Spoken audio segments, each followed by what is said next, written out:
My child, stop. Do not scroll. Do not look away. I am speaking to you because time matters more than you realize. My child, your heart already knows something is different about this moment, and that stirring you feel is not fear. It is truth calling your name. I am asking you to listen carefully, not casually, to stay, not skim, to hear with your spirit, not just your ears. What you are about to hear carries weight, because it is meant to interrupt a path that cannot continue unchanged. Watch until the end, because every word builds toward what your soul has been waiting to hear. If you leave now, you may miss the very confirmation you have been asking me for. Stay with me. This moment was prepared for you, and what comes next will require your full attention. My child, I am interrupting you on purpose.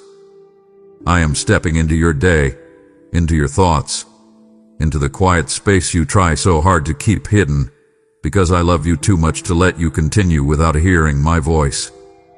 This is not coincidence, and it is not timing by chance. This moment was chosen long before you arrived here. I saw the road you were walking, the weight you were carrying, the way your heart has been slowly growing tired, and I decided that now was the moment I would speak plainly. You have been moving, scrolling, distracting yourself, telling yourself you will deal with things later. But later has become a place where truth is postponed and healing is delayed. So I have stopped you, not to frighten you, but to save you from drifting further away from the life you were created to live. You may feel a sudden stillness, a tightening in your chest, or a quiet awareness that something serious is happening right now. That is not fear. That is recognition. That is your spirit realizing that this is holy ground, that this is not just another voice competing for your attention. I am not shouting to overpower the noise. I am speaking because your heart is finally quiet enough to hear me. Listen closely, because interruptions like this do not come often. I do not interrupt to control you. I interrupt to protect you. I interrupt because I see what you cannot see yet, the consequences forming ahead, the weariness settling deeper, the slow erosion of hope that happens when a soul keeps postponing truth. You have been telling yourself you are fine, that you will get to the important things later, that this season will pass on its own. But my child, some seasons only change when you respond to what I am saying. I am not asking for perfection. I am asking for your attention. Right now. Not tomorrow. Not when life is calmer. Right now, while your heart is open just enough to feel the weight of these words. This interruption is mercy. It is me placing my hand gently, but firmly on your shoulder, and saying, do not keep walking without me. Do not keep numbing what needs to be healed. Do not keep pretending you are not tired. I am here, and I will not compete with distractions for you. I will simply stand here, present and patient, waiting for you to acknowledge that this moment matters more than you want to admit. My child, understand this with clarity and weight. Not everyone will hear what you are hearing right now. These words are not meant to land on every heart, and that is not arrogance. It is intimacy. There are moments when I speak broadly, and there are moments when I lean close and speak quietly to one soul. This is one of those moments. Others may read these words and feel nothing, scroll past without pause, dismiss them as emotional language or coincidence. But you stop. You felt something pulled at you. You felt that subtle tightening inside, that awareness that whispered, this is for me. That is how you know. I am not shouting into the crowd. I am speaking directly into you. I am calling you by name, even if you cannot hear it audibly.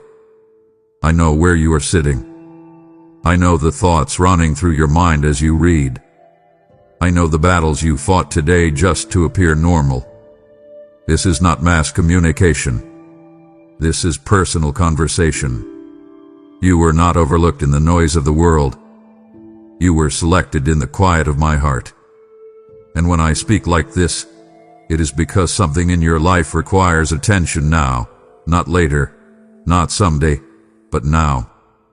You have wondered why others seem untouched while you feel exposed, why others move uneasily while you linger, feeling stirred and unsettled. It is because I am working with you differently. I deal personally with those I intend to use deeply. I do not rush them through truth. I do not leave them half-healed. I press where it hurts, not to wound, but to awaken. And I know you have felt this before. Those moments when a word, a song, a silence hit you harder than it should have. That was not sensitivity. That was calling. I have been drawing you aside for a long time, trying to speak where you can hear me without the interference of opinions, expectations, and noise. You may have asked, why me? Wondering why life feels heavier, why your heart feels more aware, more burdened, more alert to meaning and loss. This is why. You are not built for shallow living. You are not designed for numb faith or distant belief. You are built for closeness, for depth, for truth that cuts and heals at the same time. That is why these words do not slide off you. They sink. They stay. They echo. Because they were spoken with you in mind. So do not compare your response to anyone else's. Do not look around and wonder why others are unaffected. This is not about them. This moment belongs to you and me alone. I am asking you to honor that. Do not dilute it by distraction. Do not talk yourself out of what your spirit already knows.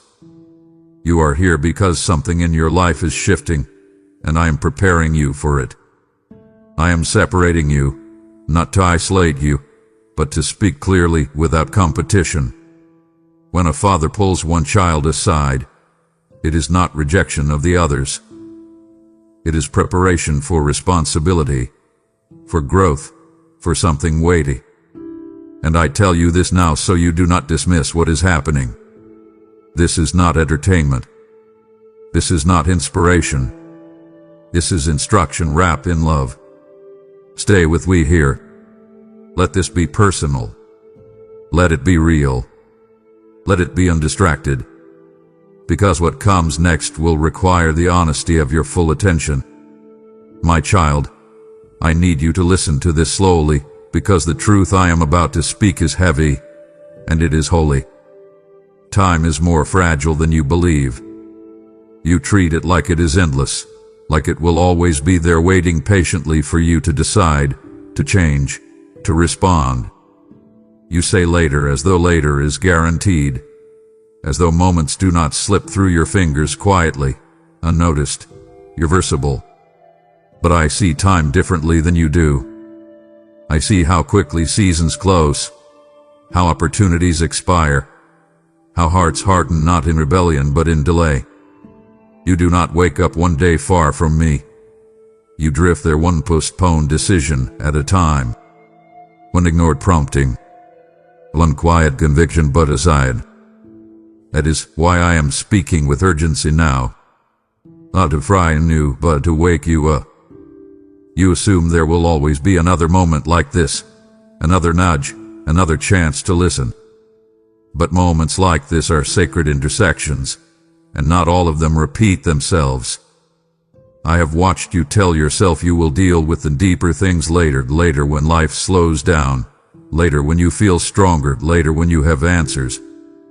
But later has a way of becoming never. Not because you meant to abandon truth, but because comfort slowly replaced courage. You waited for the perfect moment, and in waiting, the moment passed. My child, understand this. Urgency is not pressure, it is mercy.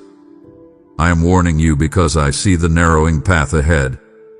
I see how easy it would be for you to grow accustomed to distance, to accept spiritual dryness as normal, to settle for surviving instead of living fully awake. Time is not neutral. It moves whether you respond or not. And while my love is constant, opportunities tied to time are not. There are doors that open only once. There are invitations that expire. There are seasons designed for response, and when they pass, the cost of ignoring them becomes heavier than the effort of answering them. That is why I am saying this now, while your heart is still tender enough to feel it. So do not minimize this moment. Do not say, "I'll think about it." Do not treat conviction like a suggestion. When truth knocks, it does not knock forever. I am not threatening you. I am protecting you. I am pulling you back from the edge of indifference, from the slow erosion of spiritual awareness. I want you fully alive, fully present, fully engaged with me. But that requires honesty about time. Today matters. This moment matters. What you do with this awareness matters. You are not late, but you are not early either. You are on time, and that is why this matters so deeply. Respond while you can still feel me. Choose while your heart is still open. Listen while my voice is still clear to you. Because life will try to drown it out again, and I do not want you looking back one day wishing you had listened when I begged you to. My child, before my voice ever became urgent, it was gentle. Long before this moment, I was already reaching for you in ways so soft you almost dismissed them. I spoke in the quiet moments when you felt a strange heaviness without a clear reason. I whispered through thoughts that surfaced when you were alone, thoughts that asked deeper questions than you wanted to answer. I nudged your heart when something felt off, even though everything looked fine on the surface. That was me. Not forcing, not shouting, just calling. I have always been careful with you, tender with your heart, aware of how easily it bruises and how quickly it retreats when overwhelmed. So I spoke gently. I waited patiently. I allowed space. I gave you room to choose me freely rather than out of fear. But gentleness does not mean absence, and patience does not mean indifference. Every soft nudge, every quiet discomfort, every moment you felt unsettled for no logical reason was my hand brushing against your spirit, saying, "Come closer. Pay attention. There is more than this." You were never ignored. You were being invited. You felt it in moments you cannot fully explain. A pause in conversation that lingered too long. A sentence you read that stayed with you all day. A memory that surfaced unexpectedly and stirred something unresolved. I was there in those moments, speaking not in thunder but in stillness. Yet the world is loud, my child. Distractions are relentless. Noise fills every empty space and comfort numbs conviction. You learn to explain away what you felt. You called it stress. You called it overthinking. You told yourself it would pass. And sometimes it did, because I allowed you to turn away without forcing you back. Love does not chase violently. Love waits. But every time you ignored my gentle call, something in you grew a little more tired, a little more distant, a little more resigned. Not rebellious, just weary. And I watched that happen with a father's ache, knowing that the longer you delay responding, the heavier the call must eventually become. That is why my voice is clearer now. Not because I changed it, but because the moment requires it. So understand this. Urgency does not erase gentleness. It grows out of it. I am still the same father who whispered before, but now I am speaking more plainly because your heart cannot afford more delay. I do not want you looking back one day realizing that what you called nothing was actually everything trying to get your attention. I do not want you mistaking silence for peace when it was only avoidance. I am speaking now because I love you, because I see the slow erosion happening beneath the surface, because I know how easily a soul can drift when it stops listening for the quiet voice. Come back to that place where you heard me softly.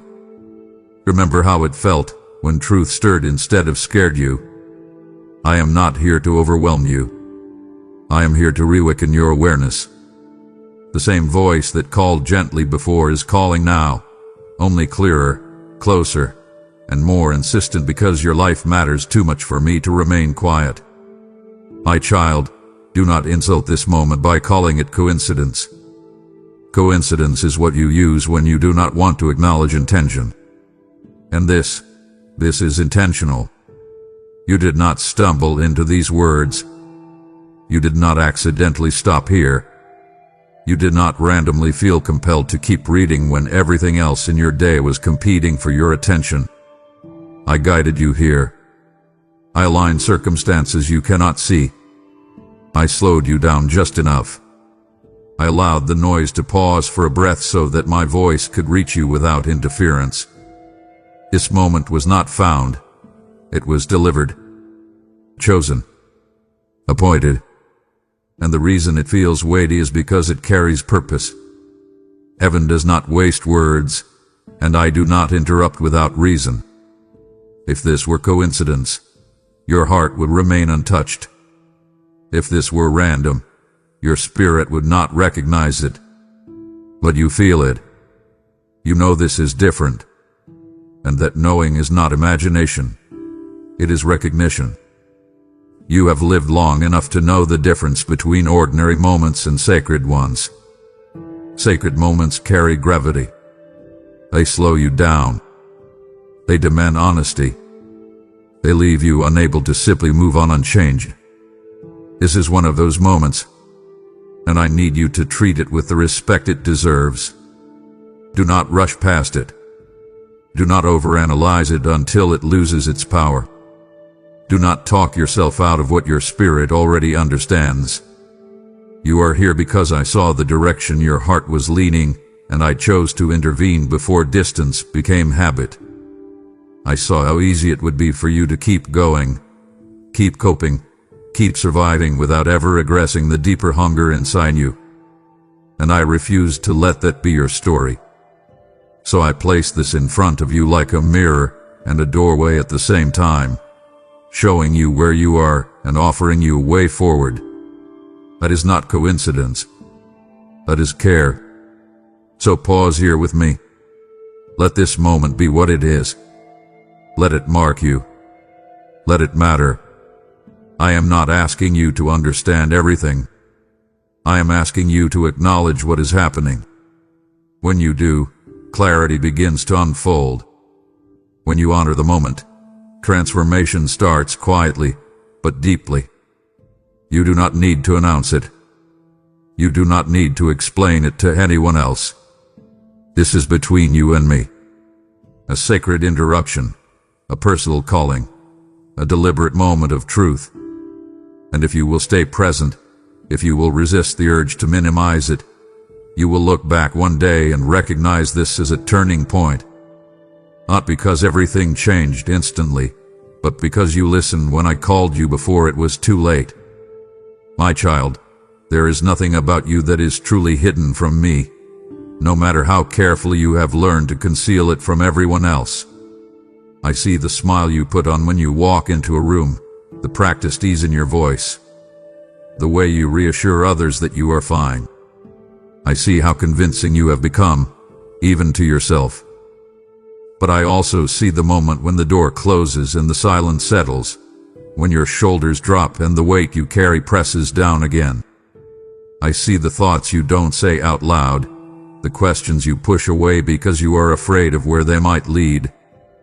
I see the fatigue behind your eyes, the tension in your spirit, the quiet grief you never gave yourself permission to name. You hide it well, my child, but you should never have had to. You learned to hide because somewhere along the way you believed that being honest would make you a burden, that showing weakness would make you unsafe, that admitting your need would make you less worthy of love. So you adapted. You survived.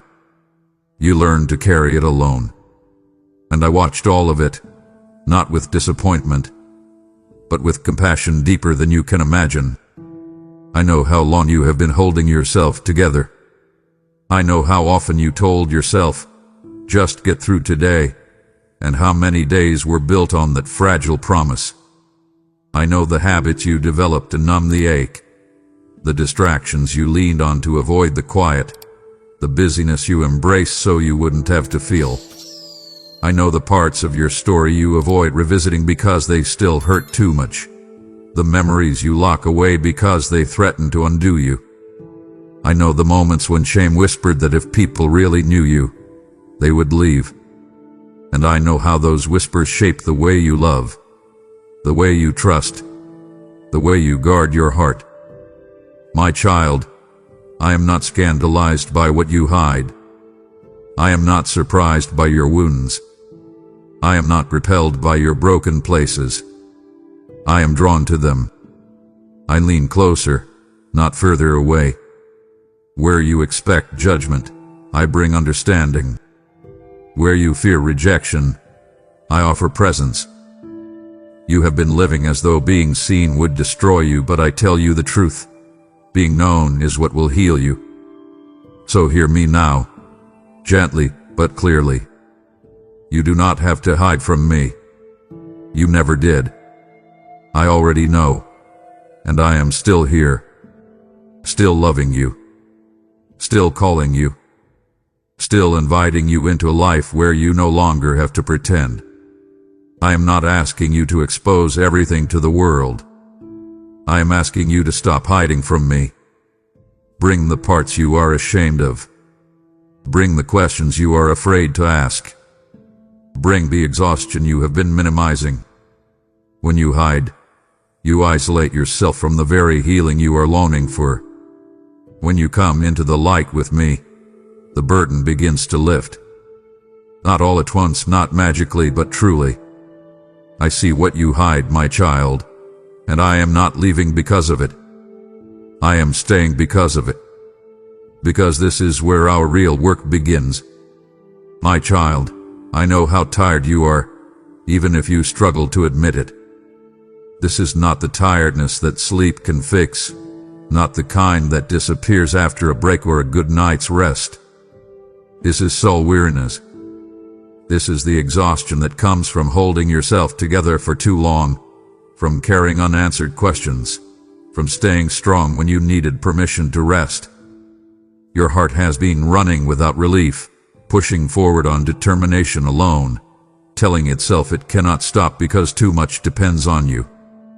You have learned how to function while tired, how to show up while empty, how to keep going while your inner world quietly frays. And because you have managed to survive this way, you assumed it was sustainable. But survival is not the same as life. Endurance is not the same as peace. And I did not create you to merely get through your days. I created you to live them fully, deeply, awake. I see how the tiredness has changed you. I see how joy feels harder to reach than it once did, how hope feels more fragile, how enthusiasm fades faster than before. I see how your prayers have grown shorter, quieter, more hesitant, not because you stopped believing, but because you grew weary of waiting. I see how disappointment accumulated slowly, layer by layer, until it began to feel normal. You didn't wake up one day hopeless. You became tired of hoping without seeing. You became tired of trusting without clarity. You became tired of holding space for possibility while reality felt heavy and unyielding. And in that tiredness, your heart learned to protect itself by lowering expectations, by numbing desire, by settling for less than what I intended for you. Not because you are weak, but because you are human, and humans cannot carry endless weight alone. To let me speak this into you with clarity and compassion, you are allowed to rest. You are allowed to admit you are tired. You are allowed to stop pretending you can carry this forever. I am not disappointed in your weariness. I am concerned by how long you have been carrying it alone. Come to me, not as a polished version of yourself, not as someone who has it all together, but as you are. Tired. Born. Honest. I am not asking you to push harder. I'm asking you to lean closer. When you rest in me, strength returns differently, quietly, steadily, without force. Your heart does not need more pressure. It needs renewal. And renewal does not come from effort. It comes from surrender. Let me carry what has made you tired. Let me restore what has been drained. Let me remind you that you were never meant to live exhausted. You were meant to live held. My child, I need you to understand something with clarity and sobriety, without fear but without softness either. The enemy does not always attack with chaos. He does not always roar.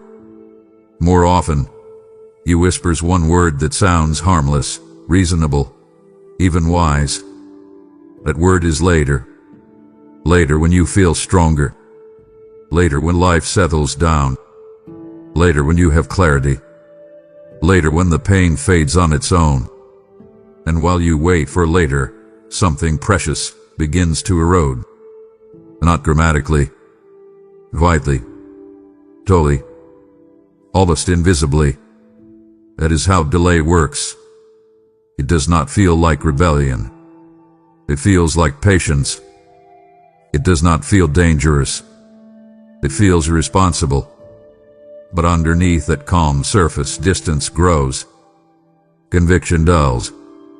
Sensitivity fades. And what once felt urgent becomes optional. The enemy thrives there, not because you chose darkness, but because you postponed light. And I am speaking to you now because I see how close you are to confusing delay with wisdom. You did not intend to drift. You did not wake up and decide to become distant. You simply kept postponing response. You heard my voice and said, I'll deal with this later. You felt conviction and said, I need more time. You sensed a nudge and told yourself, now isn't the right moment. And each time, the moment passed quietly. The enemy did not need to pull you away. He only needed to keep you waiting. Waiting until the urgency faded. Waiting until the discomfort settled into normalcy. Waiting until the ache became familiar enough to tolerate. My child, this is how hearts grow tired without realizing they are growing hard. Not because they stop caring, but because caring without responding becomes exhausting. And exhaustion makes delay feel like relief. But delay does not bring peace. It only postpones healing while the wound deepens beneath the surface. So I am speaking plainly now because love sometimes must confront what gentleness alone cannot correct. You do not have unlimited time to respond to truth. I do not say this to frighten you, but to awaken you. There are moments when heaven leans in close, when grace speaks clearly, when opportunity and awareness align. Those moments are gifts, and gifts must be received, not stored away indefinitely. If you keep telling yourself later, later will become a place where my voice feels distant and conviction feels optional. I do not want that for you. I want you alive, responsive, awake. Do not underestimate the danger of delay simply because it feels calm. Calm is not always peace. Sometimes it is avoidance wearing a gentle face. Respond now, my child.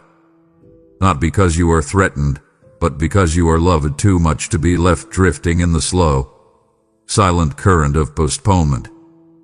My child, even now, as you feel the weight of urgency stirring in your spirit, understand this. Delay does not only steal obedience, it withholds light from those still waiting in darkness. I have placed this word in your hands not just for you, but for the souls I am reaching through it. When you give, you are sowing oil into lamps that are flickering, manna into lives running on empty, fire into hearts growing cold. I am saying to you now, do not grow weary in doing good, for at the proper time you will reap a harvest. And that time is not later, it is now. If I am stirring your heart, it is because I am inviting you into my work, not as a spectator, but as a carrier. What you release today multiplies beyond what you can see, flowing like a river into lives you may never meet. Support this mission through Super Thanks, membership, or by giving through PayPal. The link is in the video description. Do not delay. Act now, so now, and let my word run swiftly through the earth. My child, I want you to hear this without pressure, but with honesty. This is a moment of decision. Not a dramatic, outward decision that others will see, but an inward one that will shape everything that follows. You are always becoming something. Every day, every choice, every response forms you quietly. And moments like this, moments of awareness, of stirring, of recognition, are hinge points. You do not need to decide everything today. I am not asking you to fix your entire life in one breath. I am asking you to choose direction. Will you keep drifting, or will you turn your heart toward me? Will you keep postponing response, or will you acknowledge that something needs to change now? Direction matters more than speed, but direction must be chosen. You may be waiting for certainty, for assurance, for guarantees that obedience will be easy or painless. But faith does not grow in certainty, it grows in trust. And trust begins with small, honest decisions made in moments like this. You are not choosing between good and evil in some dramatic sense. You are choosing between attentiveness and avoidance, between honesty and distraction, between responding and deferring. And those choices shape the soul far more than you realize. When you choose to respond, even imperfectly, clarity begins to follow. When you choose to avoid, confusion quietly multiplies. You may not see immediate consequences either way, but the path forms beneath your feet all the same. My child, I am not asking for performance. I'm asking for alignment. Let your heart align with what it already knows to be true. So pause here. Feel the weight of this moment, not as pressure, but as significance. You are being invited to choose life more fully, to step out of passivity and into participation with me. You are being asked to stop living on autopilot and to engage with your soul honestly. This decision does not require grand gestures. It requires sincerity. A quiet yes. A willingness to listen. A readiness to stop running from what you already feel. Choose me here, not because you are afraid of consequences, but because you are ready for wholeness. Choose responsiveness over delay. Choose honesty over comfort. Choose direction over drift. This moment will pass, but what you choose in it will remain. And I am here, watching, waiting, ready to walk with you the moment you decide to turn. My child, I need to correct a lie that had been quietly shaping the way you hear my voice. You have assumed that when I speak with urgency, it must mean I am angry. You have learned, through life and through disappointment, to associate intensity with rejection, firmness with punishment, truth with condemnation. But hear me clearly now. I am not angry with you. Not now. Not ever in the way you fear. If I were angry, I would be distant. If I were angry, I would withdraw. If I were angry, I would let you continue without interruption and allow consequences to teach what love is trying to prevent. But I am here. I am close. I am speaking. That alone should tell you everything. My urgency is not fueled by frustration. It is fueled by love that refuses to stay silent while harm approaches. A father did not raise his voice because he hates his child. He raises it because he sees danger the child cannot yet see. And I see it. I see the slow bending of your spirit toward resignation. I see the quiet acceptance of less than what you were created for. I see how easily you blame yourself for being tired, for being unsure, for being human. And I am not angry about any of it. I am moved. You have spent too long bracing yourself for disappointment, assuming that if you slowed down, if you are honest, if you failed to measure up, love will be withdrawn. That expectation did not come from me. It came from people who loved imperfectly, from systems that rewarded performance, from moments where you were corrected without being understood. So when you feel conviction, your first instinct is to flinch. When you hear truth, you expect rejection to follow. But I am not like those who wounded you. My correction is not punishment, it is protection. My firmness is not rejection, it is commitment. I am invested in you. I am present. I am speaking because I care too much to let you believe that distance is the same as peace. I am speaking because you matter enough for me to engage, not disengage. Anger pushes away. Love leans in. And I am leaning in now. So stop reading these words through the lens of fear. Stop assuming that my seriousness means you are in trouble. You are not in trouble. You are being invited. Invited into honesty. Invited into alignment. Invited into a life that is lighter because it is truer. I am not tallying your failures.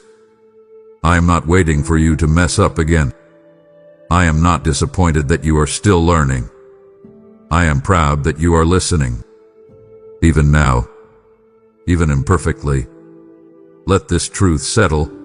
My voice carries urgency because time matters, not because you are a problem. You are not a problem to be fixed. You are a child to be guided. And I guide with love that is steady, clear, and unwavering. Rest in that. Let the tension ease. You are safe with me, even when I speak firmly. My child, there are chapters of your life you do not fully understand yet, moments that felt like loss, delay, or disappointment that you quietly labeled as failure. But I need you to know something now that you could not have known then. I have protected you more than you realize. There are paths you were eager to walk that would have broken you. There were doors you prayed would open that would have led you into harm you were not prepared to survive. There were relationships you mourned that would have drained the life from you slowly, subtly, until you no longer recognized yourself.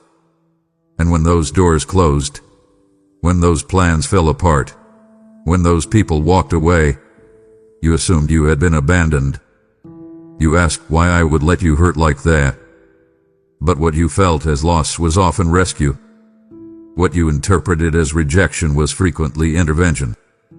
I did not remove those things to punish you. I removed them to protect what was forming in you.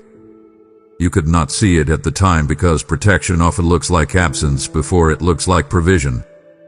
You wanted answers, not boundaries. You wanted relief, not restraint.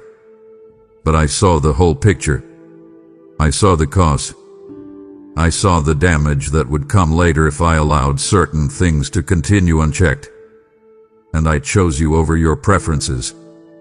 I chose your future over your comfort. I chose your soul over your immediate satisfaction. That is what a father does. And even now, there are protections still in place around you that you mistake for stagnation. Delays that frustrate you are shielding you. Limitations that confuse you are refining you. Silence you resent is preserving you. You are not stuck. You are being guarded. You are not forgotten. You are being kept. So I ask you now to reframe your story with honesty and humility. Not everything that hurt you was meant to stay. Not everything you lost was meant to be kept. Some things had to leave so that you could live. And one day, perhaps not today, perhaps not soon, you will look back and thank me for what I did not allow. You will see how narrowly you were spared. You will recognize the mercy hidden inside the disappointment. Until then, trust me. Trust that my protection does not always feel gentle, but it is always loving. I have been watching over you in ways you could not see, standing between you and harm more times than you will ever count. And I am still doing it now, even in this moment, even as you read. You are safer than you think. more guided than you realize, and more deeply loved than you have ever understood. My child, there is a lie that has followed you quietly, faithfully, persistently, and it sounds like truth because it has repeated itself so often in your mind. The lie says you have gone too far, that you waited too long, that you crossed some invisible line you cannot uncross, that if you had responded earlier, listened sooner, trusted deeper, things might have been different. But now it is too late. I need you to hear me clearly, without distortion, without fear translating my words into condemnation. You are not too far gone. Not now. Not ever. Distance does not disqualify you from my reach. Time does not weaken my ability to restore. Failure does not cancel my invitation. If any of those things were true, I would not be speaking to you now. The very fact that you can feel this stirring, this ache, this pull toward truth is proof that your heart is still alive, still responsive, still reachable. Dead things do not ache for life. Hardened hearts do not tremble at truth. The ache you feel is not evidence of disqualification. It is evidence of calling. You have measured yourself by your delays, your detours, your compromises. You replay moments where you knew better but chose comfort, moments where you silenced conviction because obedience felt costly. And shame has whispered that those choices define you. But I do not define you by your worst moments. I define you by my love and my intention. I knew every failure before you ever made it, and still I chose you. I saw every hesitation, every season of drifting, every attempt to numb what you did not want to face, and I did not withdraw my hand. I stayed. I waited. I watched. Not with folded arms, but with a heart full of patience. You think you outran me, but you cannot outrun the one who walks beside you even when you turn away. You think you wasted time, but I am a redeemer of time. I take what feels lost and weave it into wisdom. I take what feels broken and turn it into testimony. Nothing you have lived through is beyond my ability to heal, restore, and repurpose. So let go of the idea that you missed your chance. Let go of the fear that says, if I come back now, it will be awkward, humiliating, too late. Coming home is never humiliating to the Father. It is always celebrating. You do not return to punishment. You return to embrace. You do not return to disappointment. You return to joy. I am not keeping score the way you think I am. I am not waiting to remind you how long you stayed away. I am inviting you to step back into closeness now, while your heart still knows my voice. You are not too far gone. You are closer than you think. And the moment you stop believing the lie of disqualification, healing can finally begin. My child, I see the way you fill every quiet space. I see how quickly you reach for noise, for movement, for distraction the moment silence approaches. You tell yourself you are just staying busy, staying productive, staying connected, but underneath, you are running. Running from stillness. Running from honesty. Running from the thoughts that surface when there is nothing left to distract you. Silence has become uncomfortable because silence brings truth to the surface, and truth requires response. So you keep moving. You keep scrolling. You keep filling your days and nights until exhaustion feels safer than stillness. But hear me now. Gently and firmly, silence is not your enemy. Avoidance is. The quiet you fear is the very place where I have been waiting to speak to you clearly. You learn to fear silence because in silence, the walls come down. In silence, the unresolved rises. In silence, questions you buried begin to breathe again. And you were not sure you were strong enough to face them. But I never intended for you to face them alone. Silence was never meant to isolate you. It was meant to connect you to me. When you run from silence, you also run from clarity. When you drown out stillness, you drown out guidance. I do not shout over noise. I speak in the quiet because that is where your heart can finally hear without distortion. And yes, at first, silence feels exposing. It feels raw. It feels vulnerable. But vulnerability is not weakness. It is the doorway to healing. What you keep running from will continue to pursue you until you stop and let me meet you there. So stop running, my child. Not because I am forcing you to confront everything at once, but because I am offering to walk with you through it gently, honestly, at a pace you can bear. Let the silence come. Let the questions rise. Let the tears fall if they need to. I am not afraid of what surfaces there. I am not overwhelmed by your emotions. I am not intimidated by your doubts. I am present. And in the quiet, you will discover that my voice is not harsh, not condemning, not demanding. It is steady. It is patient. It is loving. Silence is where confusion begins to unravel. Silence is where wounds begin to breathe. Silence is where you stop performing and start being known. Do not run from the place where healing begins. Stay. Listen. Let me speak. I have been waiting for you there all along. My child, I need to say something that may surprise you, something you may not expect to hear spoken this plainly. I miss your attention. Not your activity. Not your effort. Not your outward discipline or your attempts to do the right things. I miss you. I miss the way you used to listen without rushing, the way your heart once lingered instead of multitasking, the way you used to sit with me without needing to be entertained or distracted. You have not stopped believing in me, but you have slowly stopped paying attention to me. And there is a difference. Belief can exist at a distance. Attention cannot. Attention requires presence. It requires stillness. It requires willingness to be interrupted. And you have been living in a world that trains you to divide your focus, to fragment your awareness, to give your deepest attention to everything except the one who knows you most fully. So I am saying this not in accusation, but in longing. I miss your attention. You give your attention to problems, replaying them until they feel bigger than they truly are. You give your attention to fears, rehearsing outcomes that have not happened and may never happen.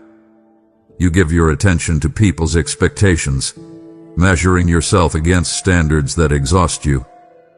You give your attention to noise, to screens, to endless input that leaves your soul overstimulated and undernourished. And then you wonder why you feel distant from me, why clarity feels elusive, why peace feels fragile. My child, what you attend to shapes you. What you focus on feeds you.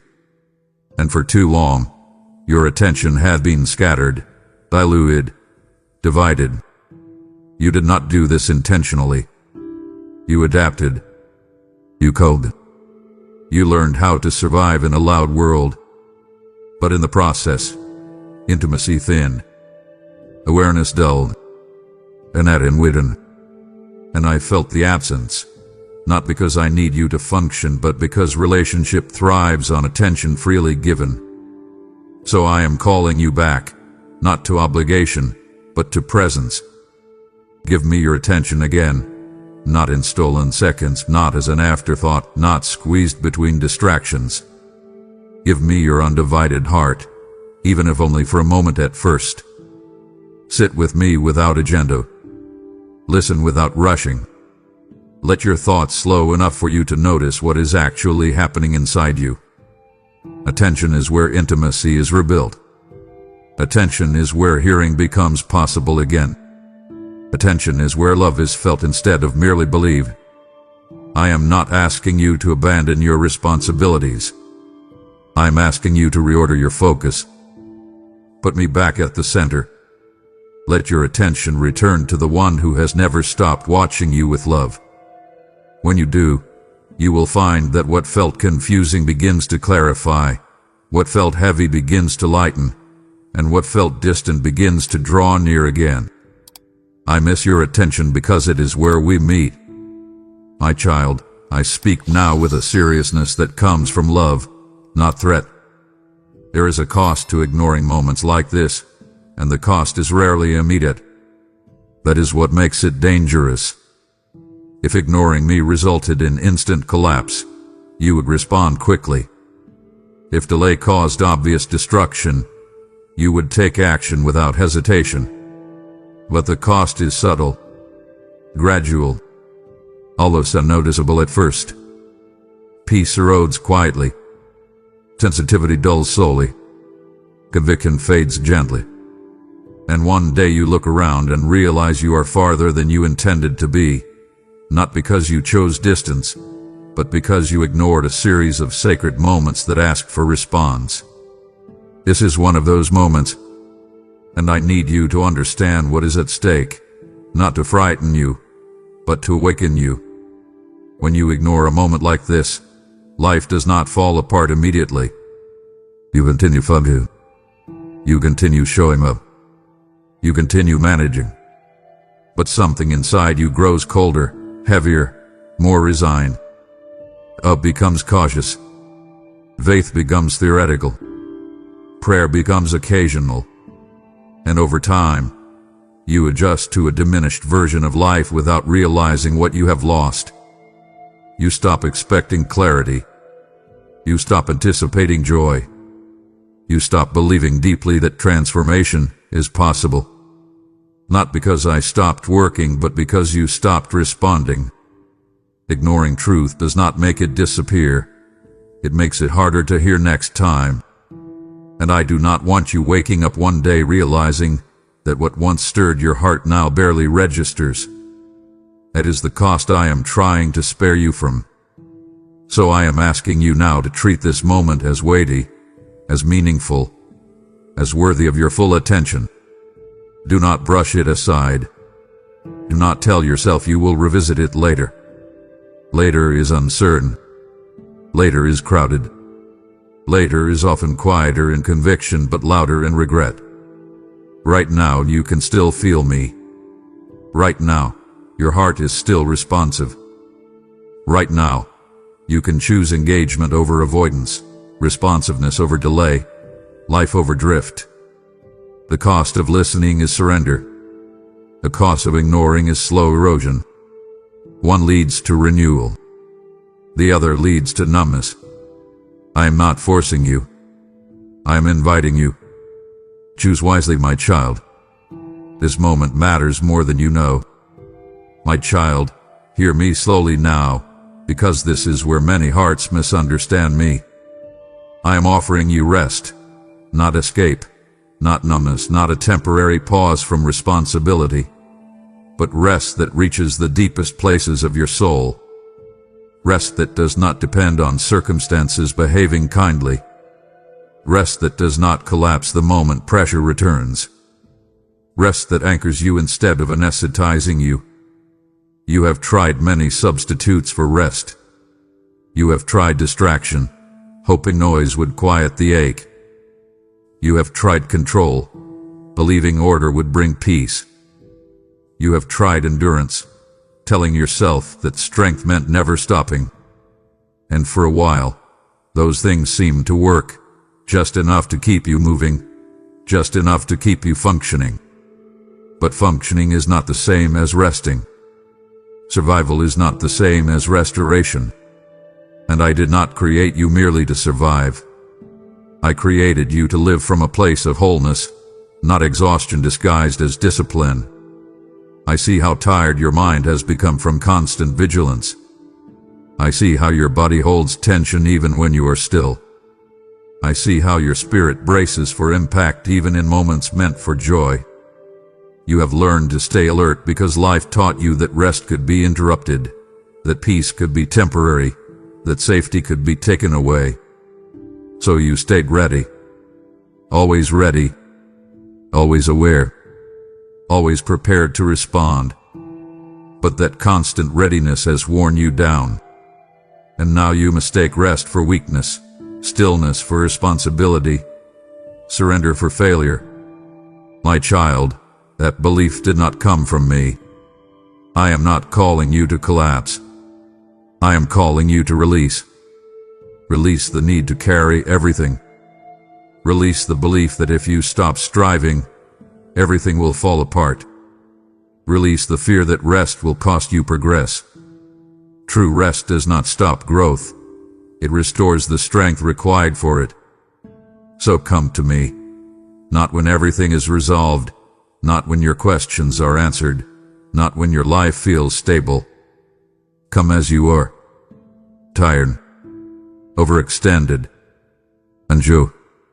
Rest is not a reward for getting it right. It is a gift for those who are willing to stop pretending they can do it alone. Let your striving loosen its grip. Let your shoulders drop. Let your breath slow. I am not asking you to abandon responsibility. I'm asking you to stop carrying responsibility without me. Rest here. Rest now. Rest deeply. And you will discover that what you feared would collapse actually begins to heal.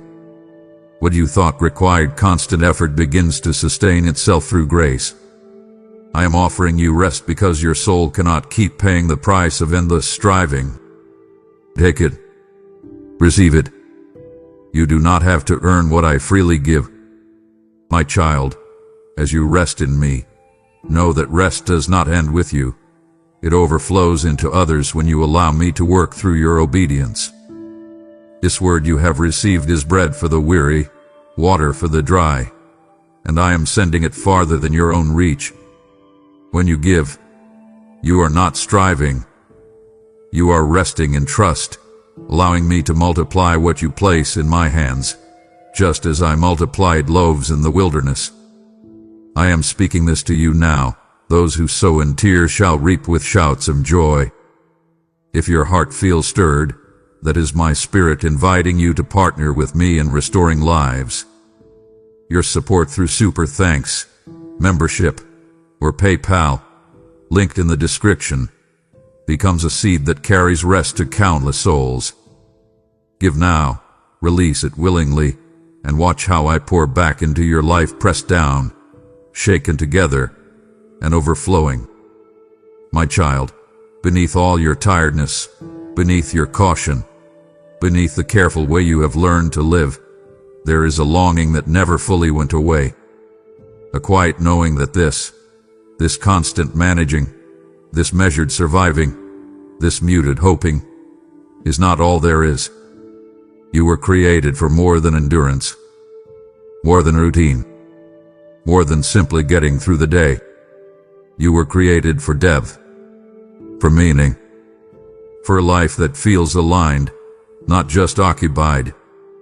And every time that longing surfaced, you tried to quiet it.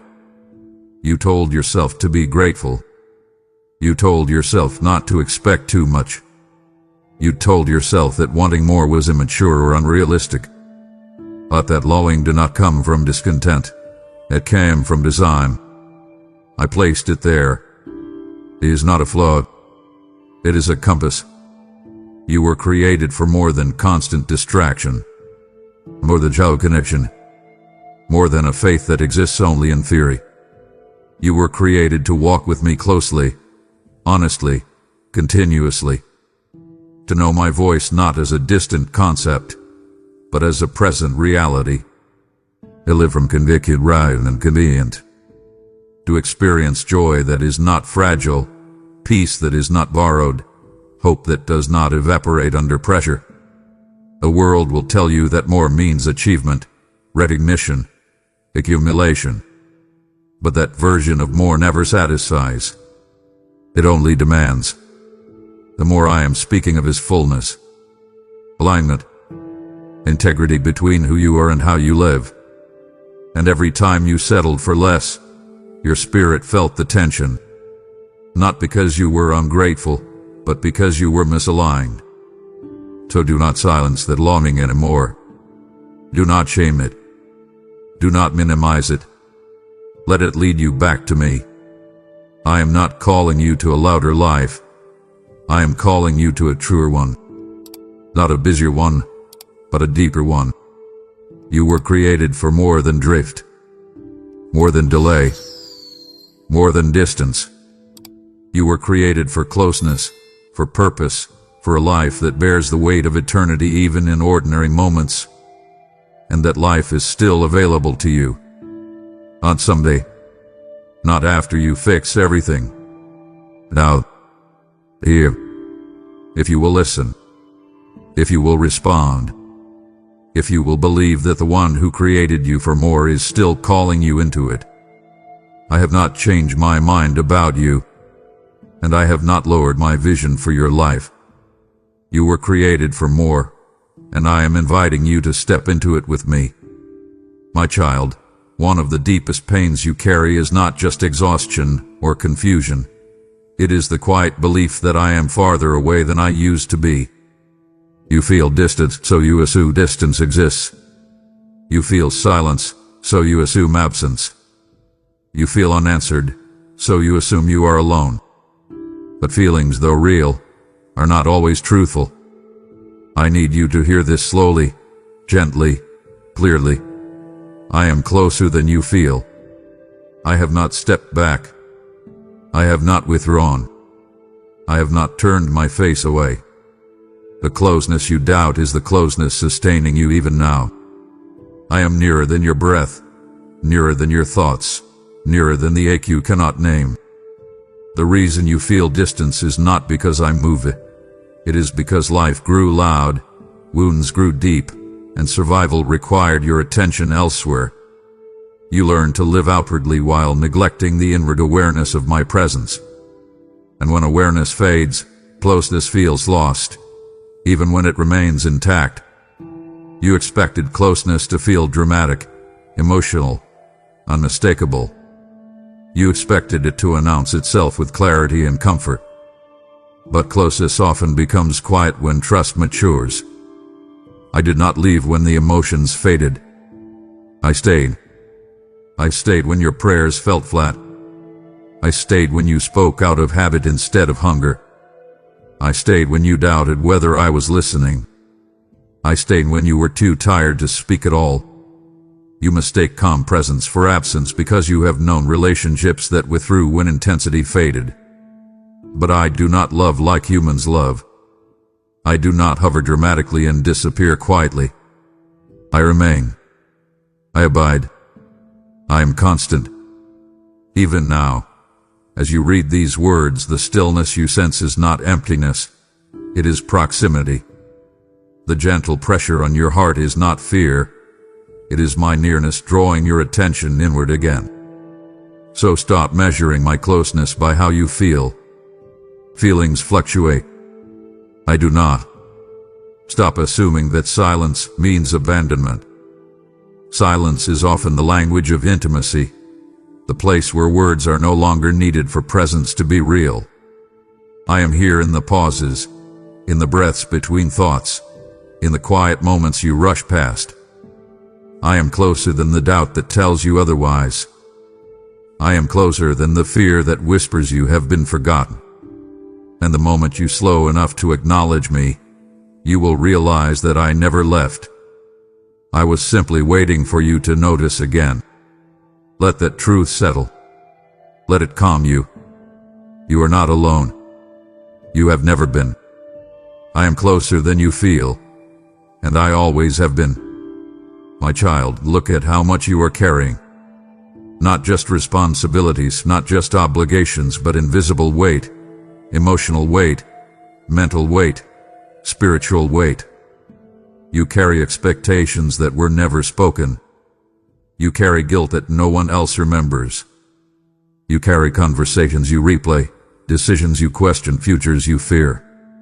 You carry pain that was never validated and disappointment you learned to normalize. And because you have carried it for so long, it feels like part of you. You don't even remember what it feels like to set it down. You call it strength. You call it maturity. You call it resilience. but I call it unnecessary burden. You were never meant to hold all of this alone. You were never designed to be your own savior, your own protector, your own source of stability. Carrying everything has not made you stronger. It has made you tired. I have watched you shoulder what others dropped. I have seen you take responsibility for things that were never yours to fix. I have seen you blame yourself for outcomes you could not control.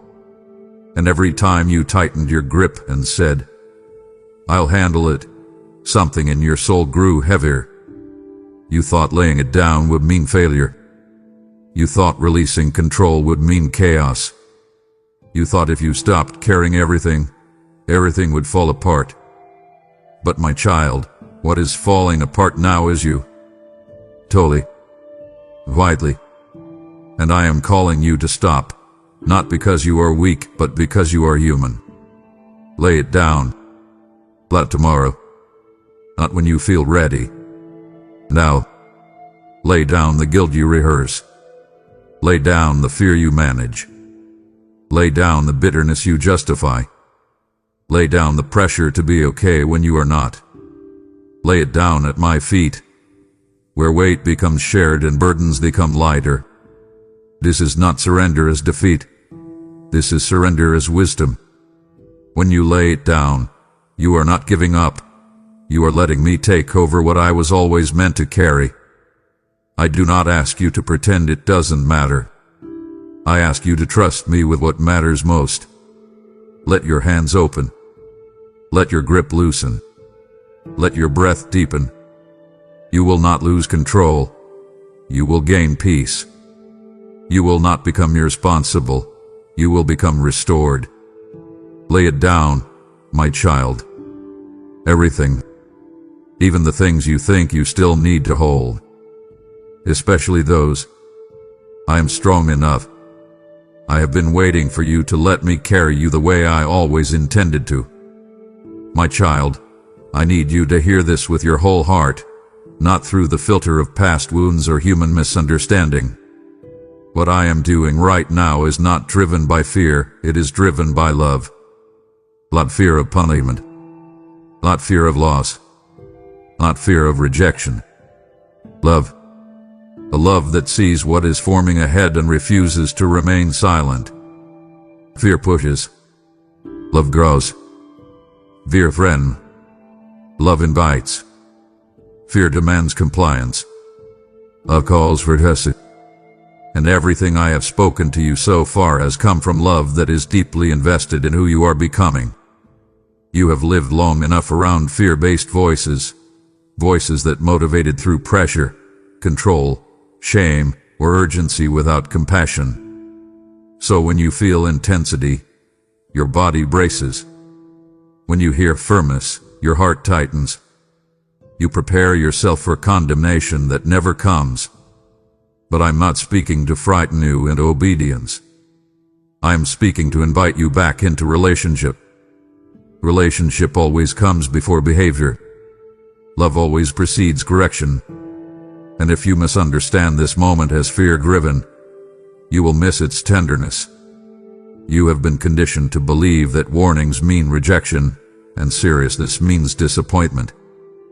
But when I speak with gravity, it is because what is at stake matters, not because you are failing, but because you are valuable. I do not warn what I do not care about. I do not plead with what I am willing to lose. My urgency is not about controlling your choices. It is about protecting your heart. I see how easily love can be replaced by routine, how devotion can shrink into obligation, how intimacy can fade into familiarity. And I refuse to let that happen quietly, unnoticed, unchallenged. That refusal is love. You may feel exposed right now, seen more clearly than you expected. That is not fear. That is love shining light where healing is needed. Fear hides. Love reveals. Fear isolates. Love draws close. And I am close now, not to accuse, but to remind you who you are and how deeply you are wanted. So let go of the instinct to defend yourself. You are not on trial. Let go of the fear that says you must respond perfectly or else. Love does not demand perfection. It desires presence. I am not measuring your response by intensity or eloquence. I am looking for sincerity, for willingness, for openness. This moment is not about what you might lose if you do not respond. It is about what you can regain if you do. Closeness, peace, alignment, joy that is not fragile, faith that is not forced. Let this be about love again. Not duty, not pressure, not fear. Love. Because everything I have said, and everything I am about to say, flows from a heart that chose you long before you ever chose me. My child, there was a version of you that existed in closeness with me that you hardly recognize anymore, not because it is gone, but because it had been buried beneath years of adaptation, survival, and disappointment. I remember that version of you.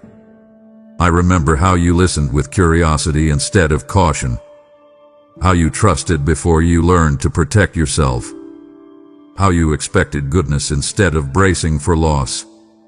You were lighter then, not because life was easier, but because your heart was open. You didn't need everything explained.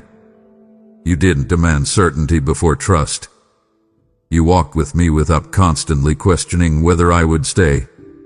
And somewhere along the way, pain taught you to shrink, to guard, to calculate risk before faith. That was understandable. That was human. But it was never meant to be permanent. And now I am calling you to remember, not with regret, but with hope. Remember how peace once felt natural instead of rare. Remember how prayer felt like conversation, not obligation. Remember how my presence felt real, near, alive, not theoretical or distant. You didn't imagine that season. You didn't exaggerate it. You didn't fabricate that closeness. It was real, and it is not lost. It is waiting beneath the layers of disappointment you never processed, waiting beneath the caution you learned to survive, waiting beneath the belief that life hardened you beyond return. You did not outgrow closeness with me. You were wounded away from it, and wounds can be healed. What was interrupted can be restored. What was buried can rise again. So do not mourn who you used to be as though that version of you is gone forever. That person is still within you, quieter perhaps, more guarded, but still alive. And I am the same, too. I have not changed. My voice is still gentle when you listen. My presence is still steady when you slow down. My love is still eager when you turn toward me. Remembering is not about going backward. It is about reclaiming what was always yours. Let yourself remember without shame. Let yourself hope without fear. Let yourself believe that closeness can return, not as a fragile memory, but as a renewed reality. I am calling you back to yourself, my child, the self that knew me not as a distant idea, but as a present father. And that invitation still stands.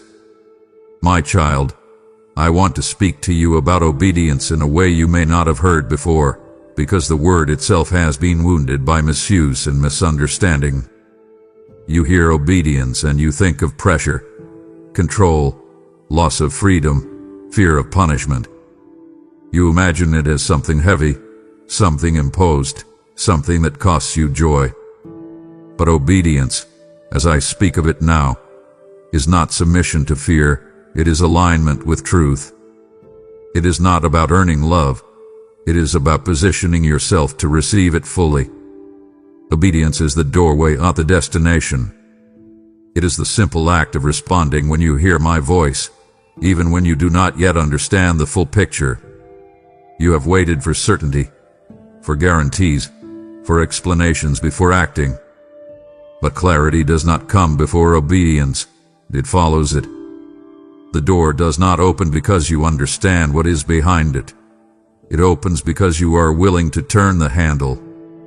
You have tried to reason your way into peace, to think your way into healing, to analyze your way into freedom.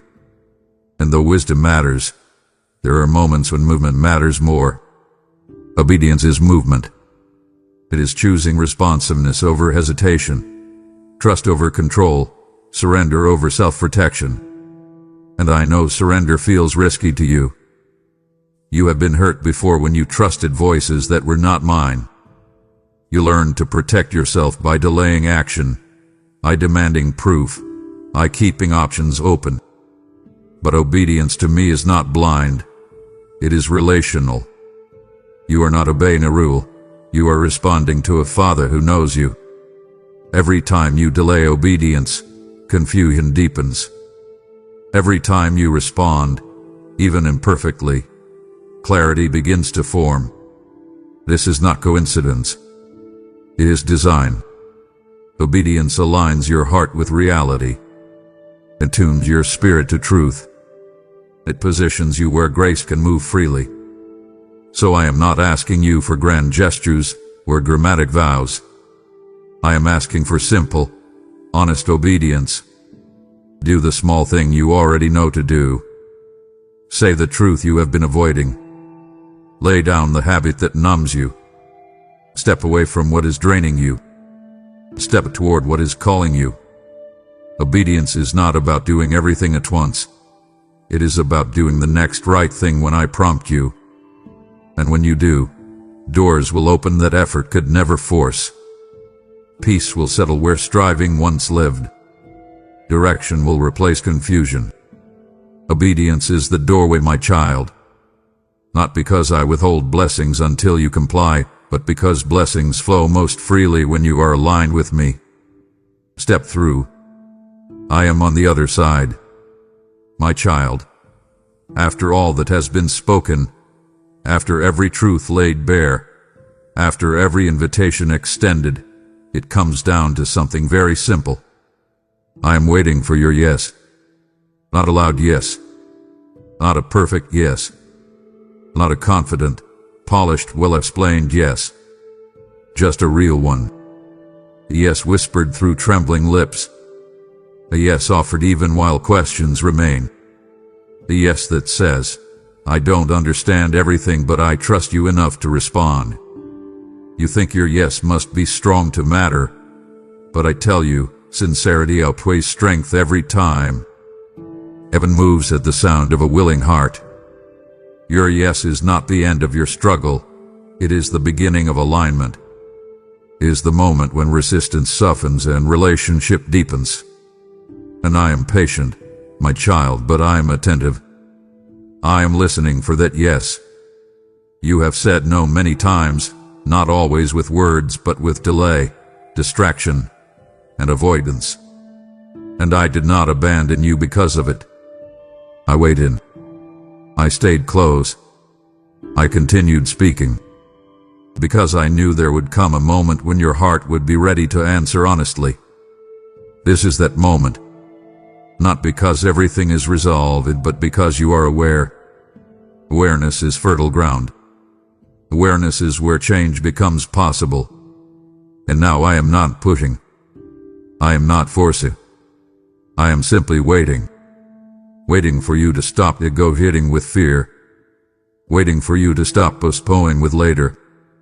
Waiting for you to choose responsiveness over self-protection. Your yes does not have to be dramatic. It just has to be genuine. So say yes, my child. Yes to closeness. Yes to honesty. Yes to rest. Yes to obedience. Yes to becoming who you were always meant to be. Say yes even if your voice shakes. Say yes even if you are afraid. Say yes even if you don't know what comes next.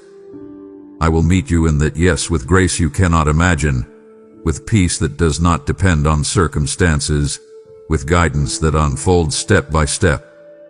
Your yes is not a contract. It is an opening.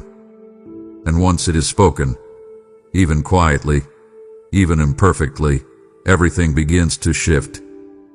I am waiting, not because I am distant, but because love never forces. When you are ready, my child, say yes. I am here. My child, there are moments that look ordinary on the surface but carry eternity in their weight, and this is one of them. If you treat it lightly, it will slip past you quietly. If you rush away, it will not chase you loudly. Sacred moments rarely announce themselves with spectacle.